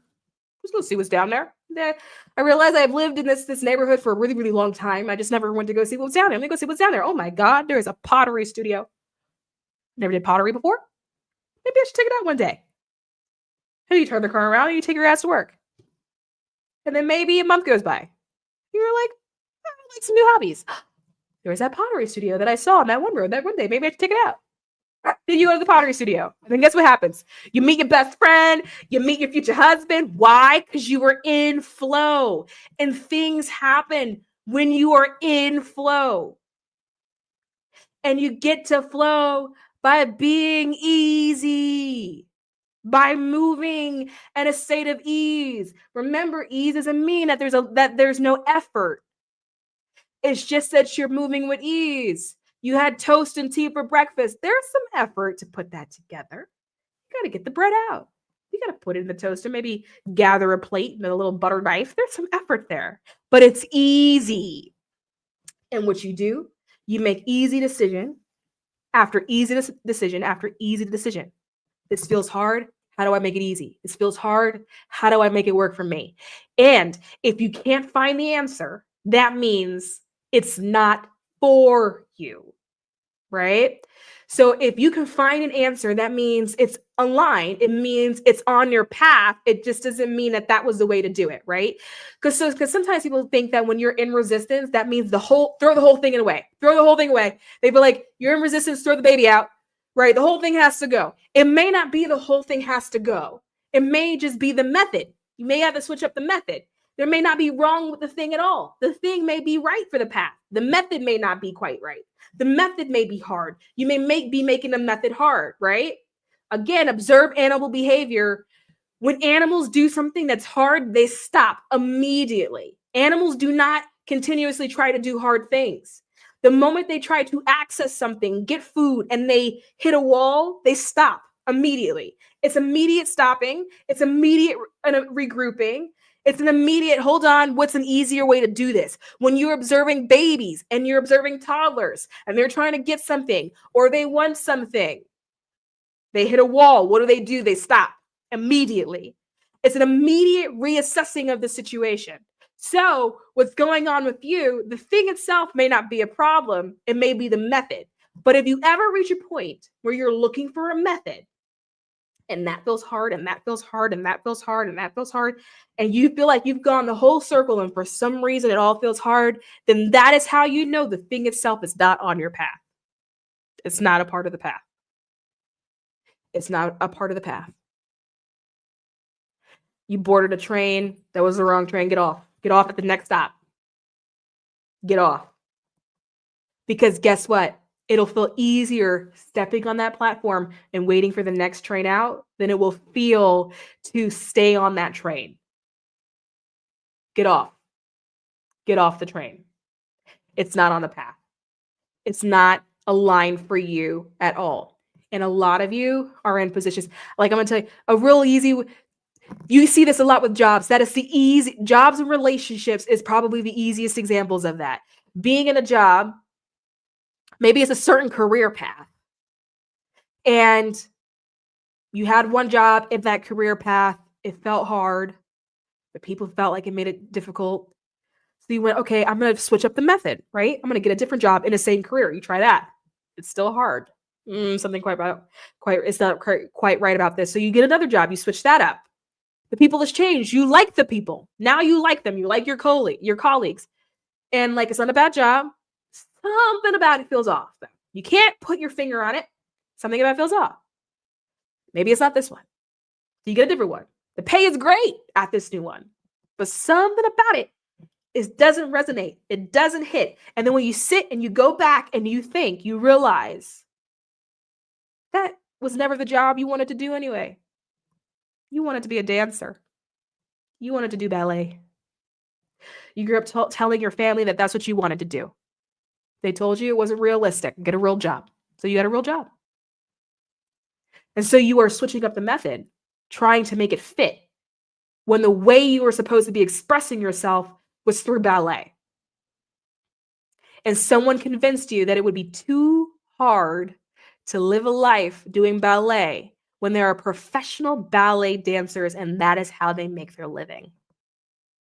But you were told it was too hard. So you adopted the ideology, the mindset, the identity that it would be too hard for you. So you got a real job. And that real job is now the resistance that's in your life. It doesn't mean that you quit the job, right? I'm just here to bring light to your situation. But maybe switching up the method is not it. Maybe the reason why something is not quite right is because it wasn't yours to begin with. Maybe the reason why something feels hard or feels difficult is because it wasn't yours. It didn't belong to you. That dream wasn't yours. That idea wasn't yours. It wasn't your way. It wasn't the way you would have done it. But someone came in, slithered their way in there, said some shit, and here you are doing things or living a life in a way that wasn't how you would have done it if you felt like you had the choice to make on your own. If you felt like people didn't infiltrate your decision making at the time it was to make that key decision, like a lot of you are currently living your life in that place right now. A lot of you are living lives that would not have been curated by you if someone else hadn't beat you to it. They haven't beat you into your mind. They didn't come in and influence your direction prior to you having the opportunity to discover that for yourself. And so now you are where you are. And so you switch that by going back into flow, by going back into ease, by being easy, by moving easy, by making it easier for you. Doesn't mean that there's no effort. It's just easier for you. It's not supposed to be hard. We have to remember things think about education. At this point, what are we educating people on? Because a lot of our kids can't read. What are we educating at this point? Education teaches you facts. I can't do this enough. Facts. Information that they call truth. And then they make you memorize it. And this information is just propaganda. You can't even get history from a fucking history class. I very vividly remember having a history teacher who told the whole class that slaves loved slavery and that slaves were like friends with their masters. And then we had to write a paper on it. So what the fuck are we actually teaching? Not a whole lot. You are given information that you are then expected to memorize. And the information that you're expected to memorize is the shit that they want you to have in your mind to make for a good, productive citizen, right?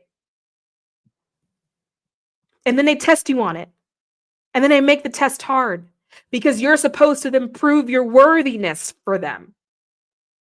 That you are worthy of who you are, or that you're worthy to be here, or that you're worthy to sit in this class, or that you're worthy to take this class that's of this level. Maybe some of you didn't memorize all of it. Maybe you failed. Maybe you had to do the grade again. Maybe you had to take the test again. Maybe you got left back. Shit. And what do you learn in that process? That studying is hard. Is it hard, though? Because learning new things is actually quite fun. If you ask a lot of people would say that when they learn new things, their mind lights up, particularly when it's new things that interest them. Their mind lights up. The chemicals start firing. So is learning itself hard? Particularly if you have a good teacher, is learning itself actually hard? No. Learning is actually very easy. If learning was hard, you wouldn't be able to teach a baby how to walk. You wouldn't teach babies how to talk. If learning was hard, you wouldn't be able to teach like a dog how to go outside, considering the fact that you don't even speak the same language as each other, but somehow you could teach a dog how to shit outside. But learning is hard. Learning is not hard. But they'll have you convinced it's hard. They'll have you convinced it's a struggle. That you should prove your worth to them and then go to their universities and then pay all that money in tuition in order to prove your worth to them and society. And then they'll put labels on it, call some a state school, call some an Ivy League, when they're all doing the same shit to you. Making you prove something. To what? What are you proving it to? Where is it going? Learning isn't hard.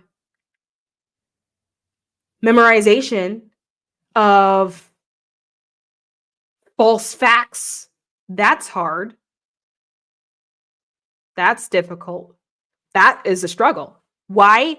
Because we're not supposed to be doing that. We're supposed to be learning, not memorizing. That is what makes school hard. Learning itself is not hard. You ever see a kid that has a learning disability and they get the right teacher? How fast they pick shit up? Learning is not hard. Life is not hard. They'll have you convinced it's hard, though. But we are metaphysical people. We see above. We have the ability to zoom out, have the macro view, and then look down at the board, look down at the chessboard to see how the game is actually being played. That is our perspective. And so it is our job to then be responsible and utilize that perspective in a way that benefits us most. We can see what they're doing. So why do it with them? Right? There are systems. That is true. And so you do have to figure out how to maneuver within the system. That is true. But we are metaphysical beings. We are sovereign beings. We are spiritual beings moving within the system. You're not the same as everybody else. Everybody else is still sleeping. You're not them. You're not the same. You're not the same. They're still sleeping. I understand why they're maneuvering in the system, but why are you? That I don't understand. And a lot of you, I feel like, need to be shaken awake from time to time. Remember who and what the fuck you are from time to time. Because you'll be convinced that you're one of them and you're not the same.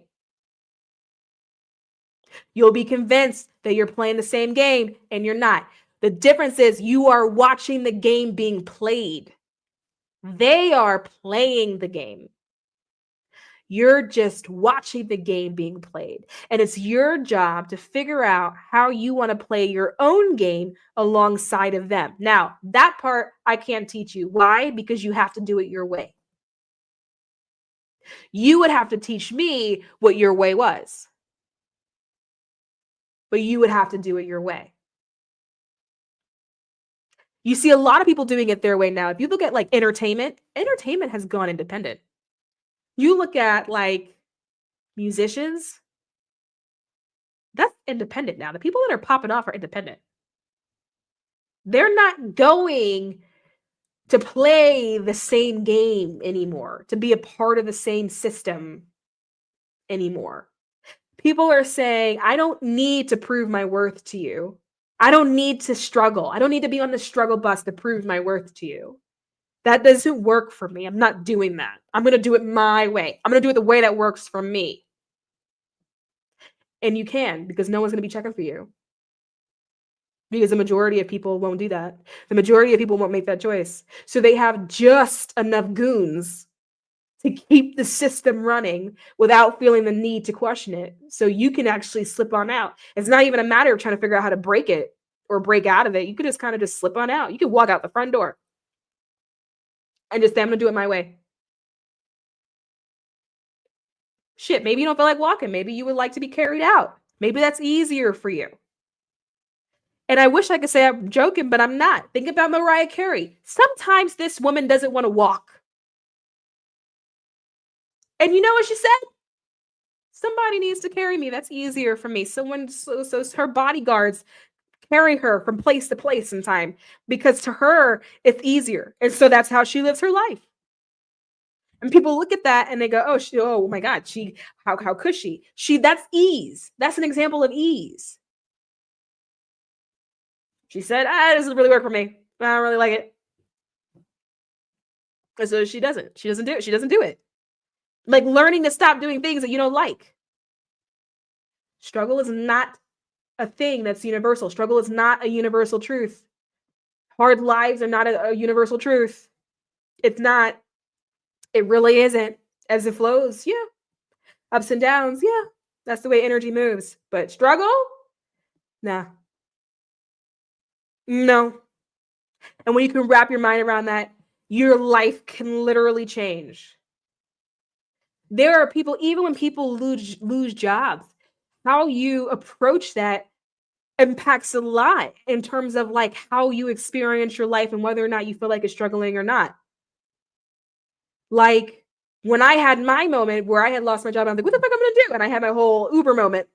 And I was like an Uber driver for like a year. And I was like, oh my God, my life is a struggle. Oh my God.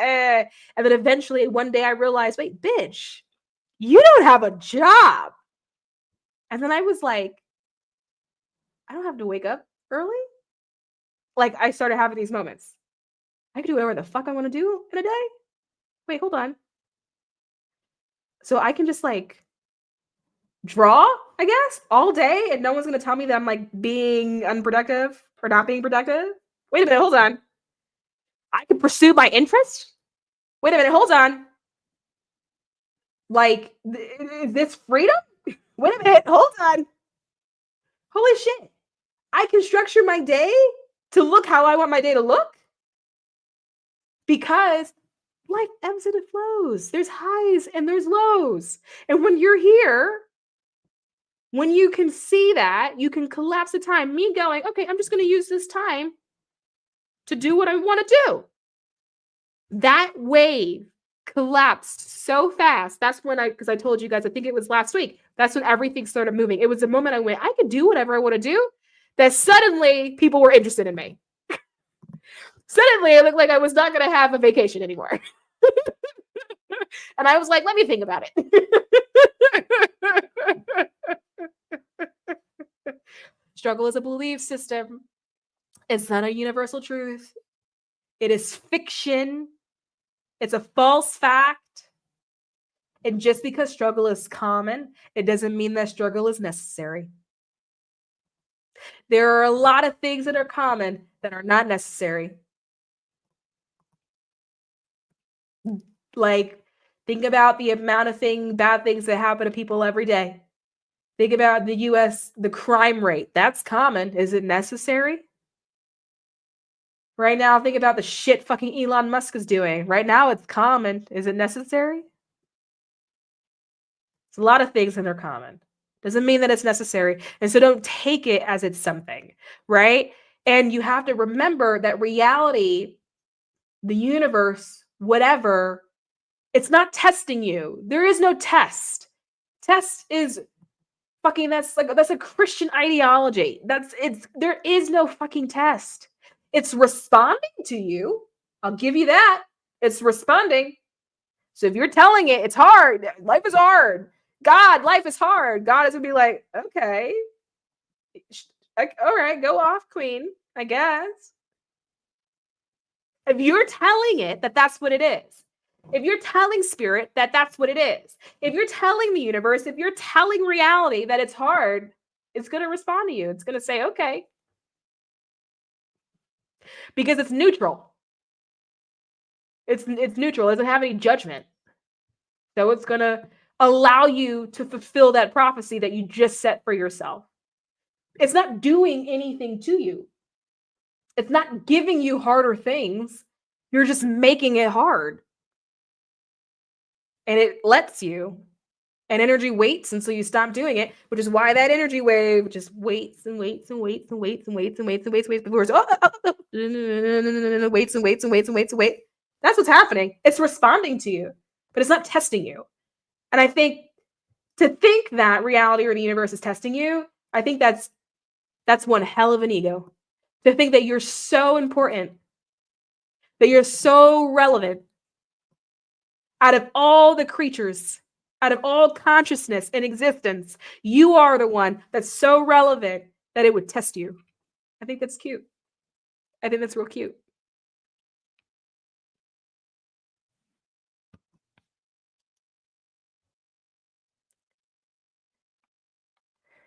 Let me go up and back in the comments, but that one was a long one, so I'm curious. This shit must be from an hour ago.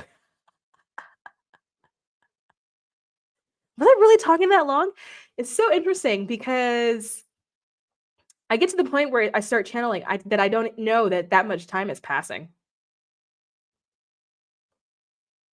Wow, I got to go all the way back to 8:16 p.m. Holy shit. I missed that much.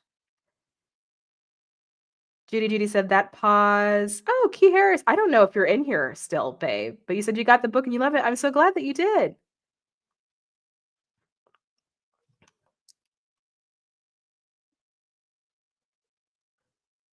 Phoenix, I think you guys were still talking to each other. Crocodile Aretha. I can't believe I tried to say that shit with a straight face. Hold on. Let me compose. Crocodile Aretha! What is the story behind that name? I don't even know if you're in here.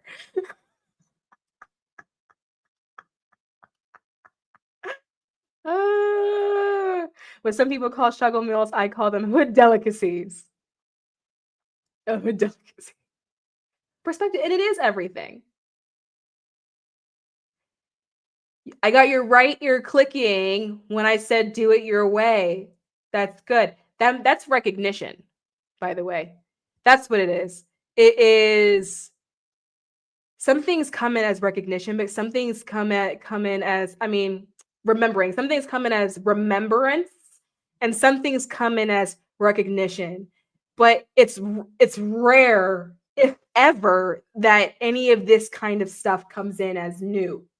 It doesn't process as new. It processes as recognition, like an, oh yeah, that's right. Stop calling you out, impossible. Every time I get on your live, you call me out, and I couldn't be more grateful. Your messages are always right on time. Thank you. You're so welcome. Wait a second. How did you know I switched chairs?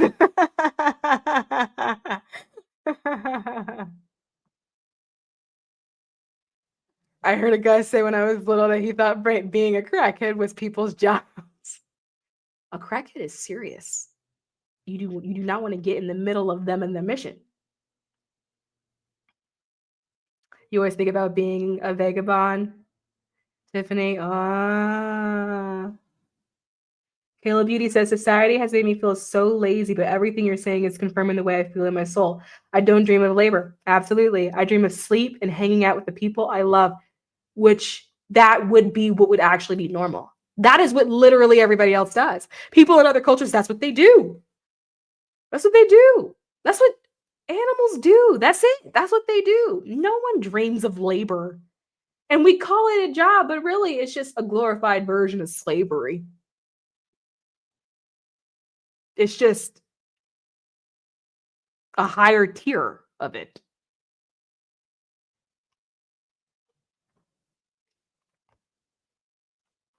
Crocodile Aretha. That name. That's why I don't want to be a struggling anything when doing creative pursuits. Exactly. Even with doing creative pursuits, like it's crazy to me that people say like a struggling artist.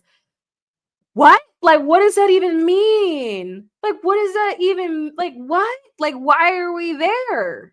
Like, why are we there? Because someone had the guts and the talent to do something that you felt like you didn't have the guts or the talent to do yourself. And now that person is struggling. I think it's just so backwards. Judy says, I struggled with jobs for years, and not until I finally accepted the fact that I don't want to work and I don't like to. So I won't have, and so I won't. So I experienced so much ease. Now I'm focused on not feeling wrong for doing what I don't want to do, but it feels so good doing what I want, and I'm in need for nothing. Yes. Like I'm also like that. Like I actually had a moment where I was like I'm someone that likes to strive for stuff. That it's more about my desire of like getting coins in a video game than it is for like my desire to work. I always like the feeling of like leveling up in a video game and then like getting mad coins and shit. Like that's the best way I can describe like what's happening in my head. And so like me and like my career happened because I was looking for fucking Mario coins. Like, and it was like I was playing a game, and it was like I had this thing where I was like, I wonder if I can get there faster than Brenda, because Brenda was a bitch. And if I can outmaneuver her, that's fun. And so I just outmaneuver people faster than I anticipated that I was going to. But it was always like, it always processed in my mind as a game. It never processed as labor. And I always knew that I didn't want to be on the bottom because people on the bottom did more work. I knew really early on that I wanted to do what white men did. And I knew, and so actually, when I was younger, I looked for, as weird as this is to say, white male mentors. Because I think I had already identified that like Black women do things too hard. And I didn't want that. And so I said, they seem to do fuck all. Let me ask a white man how he managed to do that. And let me figure out how to adapt that to fit me and my circumstances.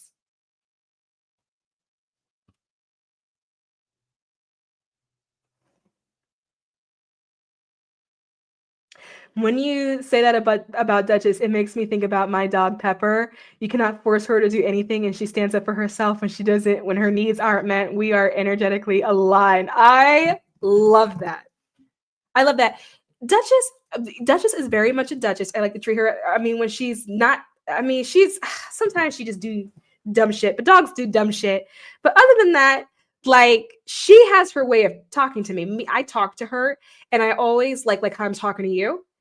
And I ask her for her permission when it comes to certain things. And like, so like, for example, like when my husband will say, is she hungry? You think she's hungry? Or she needs to go outside? You think she needs to go outside? I always say, well, did you ask her? Like we have this thing where it's like, let her decide for herself and she will talk to you and she will tell you what she does and she doesn't want. And she also will say yes or say no. She has this thing that she does that when it's a no, she'll take her nose and she will wiggle it from left to right if she doesn't want to do something or doesn't want to go somewhere, and so you must ask her. And so for me, I'm like, I give her, like, I extend her the dignity. Do you want this? Do you want this or want this? Do you want to wear this dress today, or do you want to wear this dress today? Do you want to do this? And she will, and she loves it. She has her own autonomy, and she has like her own life and her own thoughts and her own opinions. And she talks to me. If I'm taking too long, she'll tell me, because I get the psychic pings. You know, she'll tell me that I'm taking too long, or she wants to come back inside, or I left her out too long. She'll yell at me from time to time when it comes, and I let her do that because, like, she's a duchess. Like, she's sovereign. I just ask that she stop chewing on my baseboards. But I just, you know, she's a dog. She's got tendencies. She's got instincts. She can't help herself. Swag Money says, I just need to say I'm so grateful for you, Mystic. Everything you say always resonates so deeply with me. It's always exactly what I need to hear when I need to hear. Thank you for being you. Thank you for being you. I'm just a mirror of you anyway. I'm just a guidepost here. A lot of this shit, you set me up here. Because here's the thing about me. I don't have the kind of personality that resonates with sheep. I don't have the ability, like, I'm not a magician. I don't have the ability to turn a sheep into a wolf. I can't do that. But what I am really good at is helping lions remember that that's what they are. I am really good at, like, waking up sleeping lions. I'm very good at that. And I've always been really good at that. I don't have the ability to turn a sheep into a wolf. And so, like, thank you for being you. You have always been you. You just needed to be reminded so you could remember that that's what you are. I couldn't fathom having what I wanted and needed without working once upon a time. And that's that's not everybody. That's not fair to say. But it's most people, because that's what society will tell you. At least that's what this society will tell you. First world societies, oppressed societies, societies that were stolen by the oppressor, that were stolen by white people, and then forced to carry those white ideals. Yeah, those societies.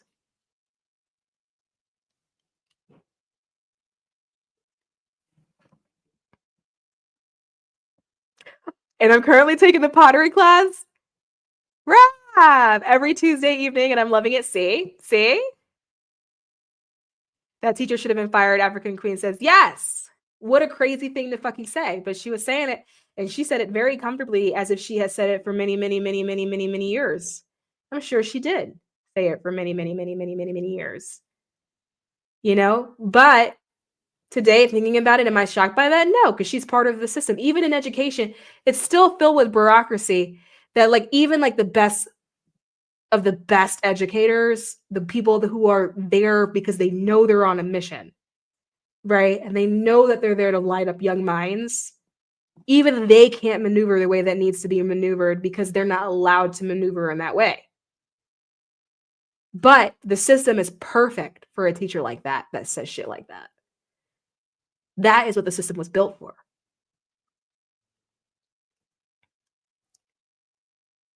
Learning is easy when the teacher is good. It is. It's really easy when the teacher has the ability to unlock it in you. Yeah, it really, really easy. You love when I channel. Love it.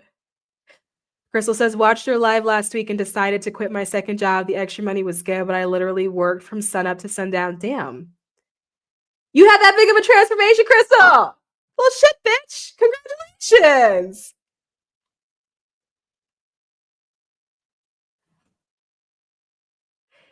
African Queen says, so if you wouldn't call it being tested, then what is someone being in the same situation again and again? Isn't it the whole point to see if someone learned their lesson? There is a lesson in it. You're right? But also remember, too, that the whole thing is paradox. There is a lesson to it, but it's also just like an awareness, right? The issue is that, like, we are aware. We're spiritual beings. We are aware. We just forgot that we're aware. And with that understanding, we actually know everything already, right? It's the act of remembering that is the challenge, but we're not actually acquiring new information. That's why when something clicks, it's a, oh yeah, it's not a feeling of having new information. The only time you have a feeling of new information is when you have like a scientist create a new formula for some new thing, and then they explain it to you, and because it's some shit that they literally just fucking created in their mind, it then registers as new information to you. But when it comes to life lessons don't register as new things. Lessons register as recognition, as remembrance, because we're awareness. We have all the answers anyway. And so I actually think it's really a problem of semantics, like wording and word choice that we use. And us calling it a lesson, that's a problem, because it's not really a lesson. It's more of a remembrance. It's more of a having the awareness that this is happening, or having the awareness that you're influencing the state of something happening, or having the awareness that because like you keep making the same mistake and you're not allowing yourself to like stop doing that, because maybe you're stuck in a cycle, maybe you're stuck in a habit, right? Maybe you just been doing it since you were a kid, and so it's hard to break that cycle. It's like it's like remembering not to do that thing, but it's more of a remembrance than it is of a recognition, or a remembrance or a recognition than it is of like a new thing, of a that's new. It's more of a aha, like an aha. Eureka is Eurekas aren't new things. Eurekas are I remember now kind of things. So I think it's an issue with like the words that we use when we call it a lesson. Because if you said to the mass populace, "Oh, congratulations, you're aware now," they'd be like, "What the fuck does that mean?" You know what I mean? It's easy to say, "Oh, you learned a lesson." It's easier to say, "God taught you something." When people are having a hard time in life and then they go to church and then they go to their preacher and they say, "You can talk to God, I can't. Can you tell me why God has put me in this situation where I'm having such a hard time?" The easiest answer for the preacher is to go, "Oh, God is testing you. It's a test. God wanted to see if you could overcome it. It's a test." But really, if you stop doing the same thing, you stop getting the same results. That's it. That's really it. If you switch up your patterns, if you switch up your habits, you get different patterns and you get different habits and you get different results. If you make new decisions, you get new results. If you stop doing the old thing, you stop getting old results.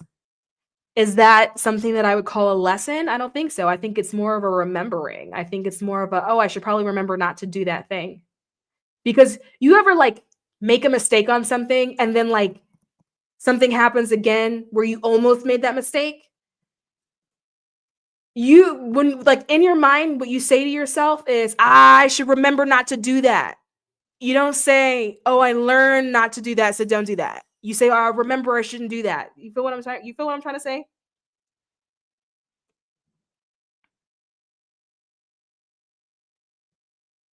Meek said, "Everything you said is everything I've been coming to terms with this past week. That why I don't even have a dream job anymore, because I truly don't want to do labor. I just want to be the vibe." I don't have a dream job. I have a job and I have a career. Would I call it the dream? No. Ew. Why? I'm so much more talented and funnier than like a standard career. To be quite honest with you, that's probably why I do so many things, because it's the rest of the stuff that keeps me sane. It's because of all the other stuff that allows me to like pursue my career as like the pursuit of a career. If I didn't have the rest of the other stuff, I'd be a mess. Somebody give me Zoloft quick. Aishika, and am I saying that right, babe? Hey. Can we ask a health-related question? I don't know what the question is. I don't know yet. You gotta tell me what the question is, and then I'll tell you if I want to answer it or if you can. I don't know yet. I need more. We'll see maybe I'll delete it. Who knows? We'll see. Let's play this game. See what happens. Tanji says, "I guess we all just need in your Lion King voice to remember who you are." That's the whole thing. It is a remembering of who you are, and when you remember, you recognize you don't owe anyone shit. You don't have to prove shit. You don't have to, like, there is no one that you're proving your worth to. They're like, no. The only reason why we have like these setups is because the only reason why people feel they need to prove themselves is they don't feel good enough. But when you remember who you are, why wouldn't you feel good enough? You'd feel like the baddest fucking bitch. Why wouldn't you feel good enough? And of course, people don't feel good enough. They don't feel good when you're not following. You're not listening to your soul. You're not following your heart. Of course, you feel like shit. Of course, you need to feel validated. But when you're in a space where you're following your soul, you're listening to your soul, you're following your heart, you're in your own flow. You're in your own flow, doing things your own way. Yeah. You don't, at that point, you start to feel like, I don't need you for shit. I don't owe you shit. I don't need to explain myself to you. Because you start to see the energy shift in people when you remember who you are, you come back into the full force of your own power, and you start to see the pockets of where people lack power in themselves. And once you start to see that, you can't unsee it. And so when I look at people, I like how I said, I can't turn a sheep into a wolf. And I can look at people and know immediately which category that they're in. And I'm not here for sheep. That's not who I'm here for. I'm here for the wolves. I'm here for the lions. I'm not here for the sheep. But as a wolf talking to a wolf, I may need to talk to you a little bit harder to get you to remember what the fuck you are. If you were sheep people and I was talking to sheep, I wouldn't be able to say it this way. I would have to be softer in my approach, more neutral, because sheep would be hurt. Their feelings would be hurt. And so when you're remembering who you are and you're coming back into your own power, you will start to see that in other people. It'll just be energetic around them. You will see it in their field. You won't even hear them speak. You won't even know who they are. You won't even know their name, and you can see it in them immediately. And so when they come to you and they demand that you prove yourself to them, I look at them and I'm like, that's real cute. Like, you don't even see yourself. You are like highly insecure in a multiple of areas in life. I don't have shit to prove to you. I don't have shit to explain it to you, because you can see it on them. And it's actually quite liberating, because it's easier to maneuver around people, because you know immediately what camp they're in. You know immediately if they're your people, right? If that's your group of people, right? Because one thing about like a pack of lions, they're all hella fucking strong, hella fucking powerful. You may have an alpha, but they all can kill you. You feel what I'm saying? I don't know what the fuck a sheep is going to do. But anyone in the pack of lions, one of them they all can kill you. You know what I mean? But that's your tribe. That is where you belong. That is the group of people that you are supposed to be around, because those are going to be the ones that love you and uplift you and support you and push you forward. And those are going to be the ones that challenge you when you slip out. When you start playing small and you start acting like you're a sheep, they're going to be like, no, bitch. That's not the pack you're in. And they're going to challenge you, and they're going to make you remember where you belong. And that's where you're supposed to be. But you got all this stress because you're playing with sheep. You feel all this, you feel worried because that's what sheep are. Sheep are worried because they feel vulnerable, because they're weak. And in this example, that could be weak mentally, that could be weak emotionally, it could be weak physically. They have forgotten who they are. They're not awake. And so you can't trigger it in them, which is why I can't turn a sheep into a wolf. They're not awake. I can't do that. Sheep follow sheep. They're not awake in order to have it triggered. That's just not where they are in their journey yet. Now, if they wake up, that's different, because once the person is awake, then it can be triggered. But if they're still sleeping, they're just sheep. You can't do nobody can. You can't do anything with it. You just have to let them sleep. And if you're a sleeping sheep, you would be really fucking vulnerable. You'd be really fucking insecure. If you see a lion, because one thing about a sheep is that it knows what a lion is. The thing about sleeping lions is that they can't identify for themselves. A lot of people who are lions, they can't see that that's what they are, but a sheep can identify you. They know that's what the fuck you are. That's why you will have and run-ins with people, and you're like, why are they threatened by me? I'm over here just minding my fucking business. This bitch is giving me a hard time. I don't understand why she's so threatened by me. It's because she can see you, you can't see you. And they can see you because they know that you can eat them. So of course they see you. You ever notice that we call lions the king of the jungle, and they don't do shit but sleep? You ever like notice that like people go on a safari or people go on a zoo, and then what are the lions usually doing? Sleeping. But there's something about them that you know that if that glass broke at the zoo, that's your ass. There's something about the energy of them, and they don't have to do shit, that you just know that they are not the one to fuck with. And that's what sheep think when they look at you, which is why people give you a hard time.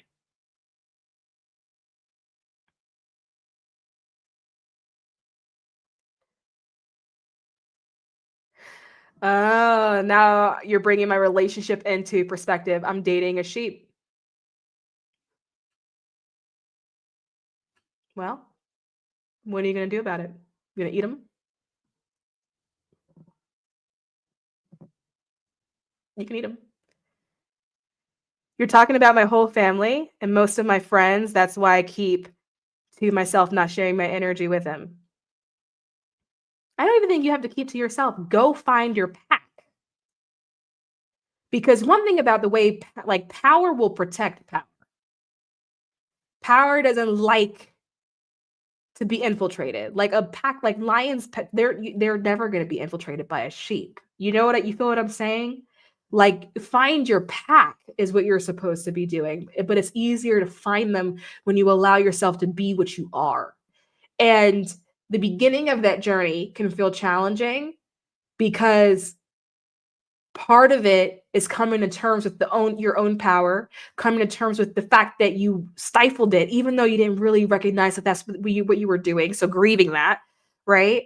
And then realizing just how big you are. Because once you start to feel your power, it feels scary because now you are allowing yourself to experience an energetic field that you are not used to regularly playing with.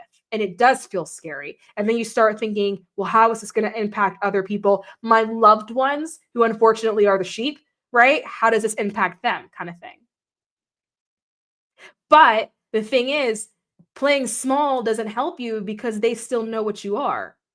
It's like, I feel like I have so many examples. It's like that nursery rhyme, The Three Little Pigs. That wolf pretended to be the grandmother, but they knew something was fucking off with that wolf. That wolf pretended to be smaller and meeker than what it was, but they knew something was off. You feel what I'm saying? And the only thing that happens when you allow yourself to stay around something you can eat is that eventually you get hungry, and that shit gets triggered when you're angry. That's all that happens. But you'll go years and years and years and years and years trying not to be the thing that other people already know you are. And the only thing that really does to people is confuse them. Because they look at you like, why are you being so small? You're thinking, I'm just trying to stay out of the way. But that confuses them.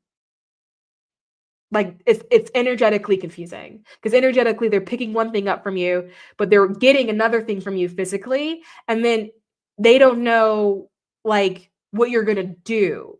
It'd be like going back to the lion in the zoo, like a lion coming over to you, licking your arm. That would be confusing. Why is it doing this, and when is it going to eat it? Kind of, you feel what I'm saying?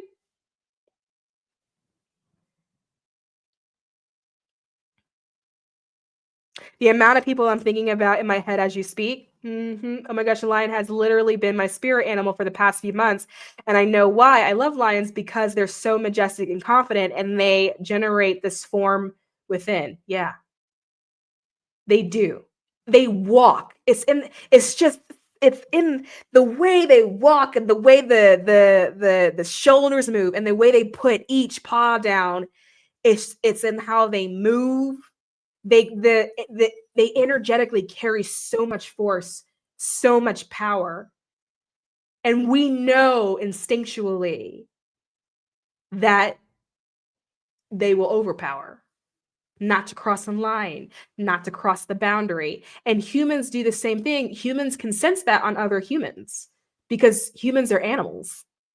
So we still move with instinct. And so you'll have people around you who are instinctively picking up on that is what you are, yet you're like playing small. That's confusing because they're not getting what they expect the energy to do. And then you're confused as to why they're looking at you crazy. Yeah. And then a lot of the times, if they're acting crazy around you, right? Maybe they're being disrespectful, like they're thinking about it from the place of self-preservation. How do I self-preserve? And what do animals do to self-preserve when a bigger animal is coming at them or in the vicinity? They try to make themselves bigger. Not because it will be successful, not because making themselves bigger will scare off the larger animal, but because it's their only option left. And so humans do this because humans are animals. And so you'll get around people who will make themselves bigger. Like you can be in a meeting playing small, but you can offer up an idea and then you'll have someone cut you off, immediately try to challenge your idea. Now you're feeling bad, like you had this really bad idea when really that person was trying to make themselves bigger. And a lot of the times that interaction is not a conscious interaction. It's instinct. Instinct is not sitting at the top in the consciousness. It's running like in the subconscious. It's instinct. People are moving on instinct. And so what you have to do as the one that is capable of doing the eating, is to know that you can eat whenever you're hungry. Lions do not eat when they're not hungry. If a lion just fed and is full, it's not going to eat you. But it knows it can. And your job is to just know that you're capable. Doesn't mean you got to do it. But that's what makes you powerful. People that then go eating for the sake of eating, that's not power, that's force. And force is used by people that are really insecure. Force is used by people that inherently feel like they don't have any power.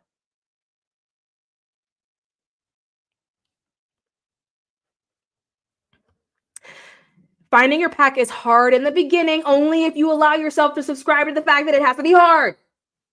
Okay? What if it was easy? What if it was easy? What if you try to do way?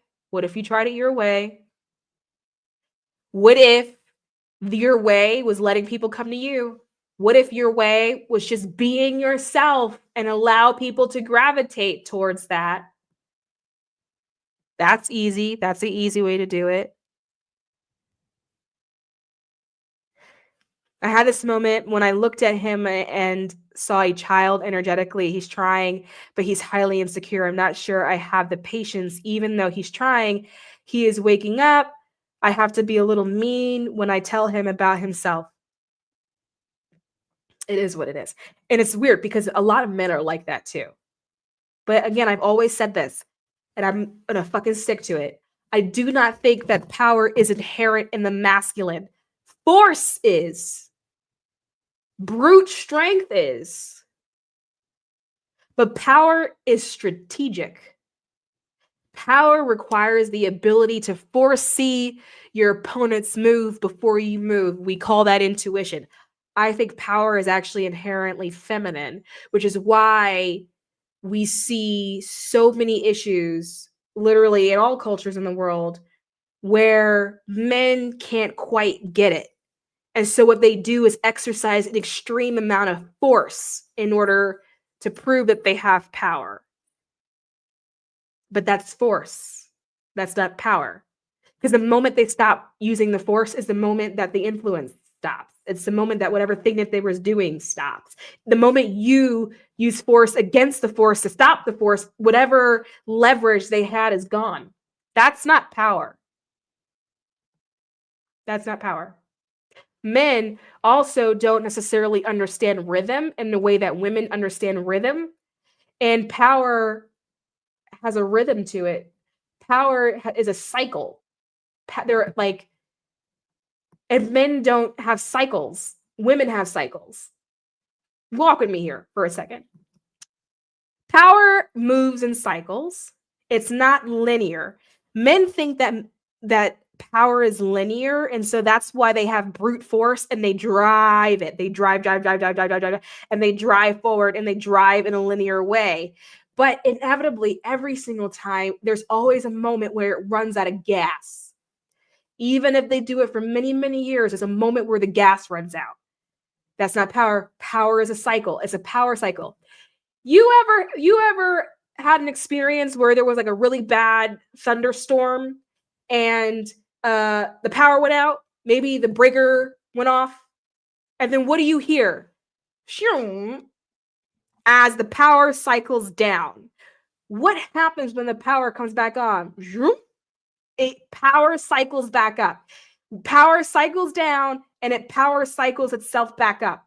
Power works in a cycle, right? So part of the cycle is the accumulation of power. This is what, like, energetically, it's the accumulation of power, right? Then the next part of the cycle is the deployment of power. And then the next part is the power down. And then after the power down, you have the power up, which is the culminating of the power, right? Men don't do this. Women are the ones that operate in cycles. Literally, we have cycles. And if you clock yourself, you'll probably see that you have more energy at certain times during the month, and it's aligned with your cycle. And at a certain time of the month, you have different levels of strength and different levels of I forgot what word I'm looking for, but you catch what I'm trying to say, right? It's a cycle. Men don't think in cycles, right? They don't think in cycles. A woman will gather her power and then stop to assess where it strategically needs to go. She will look at the landscape, see what is the opponent and what isn't the opponent, and then she will then deploy the power, and then that power will go where the opponent is. And then all her resources will go there. All the power will be directed there. Women are very strategic with the use of power. We will blow it, we will deploy it, and then we will wait for it to come back. We will power down, and then we will wait for it to come back. Men don't do that. I do not believe that power is masculine. Force is masculine. Power is feminine. Because power operates in cycles, and power is strategic. The use of power is very strategic. Lions are very strategic in their use of power. Just like how I said, they're not going to eat you if they just ate. A man, however, will try to eat you even if he just ate. That's not strategy. That's not strategic. That's not power. That's force.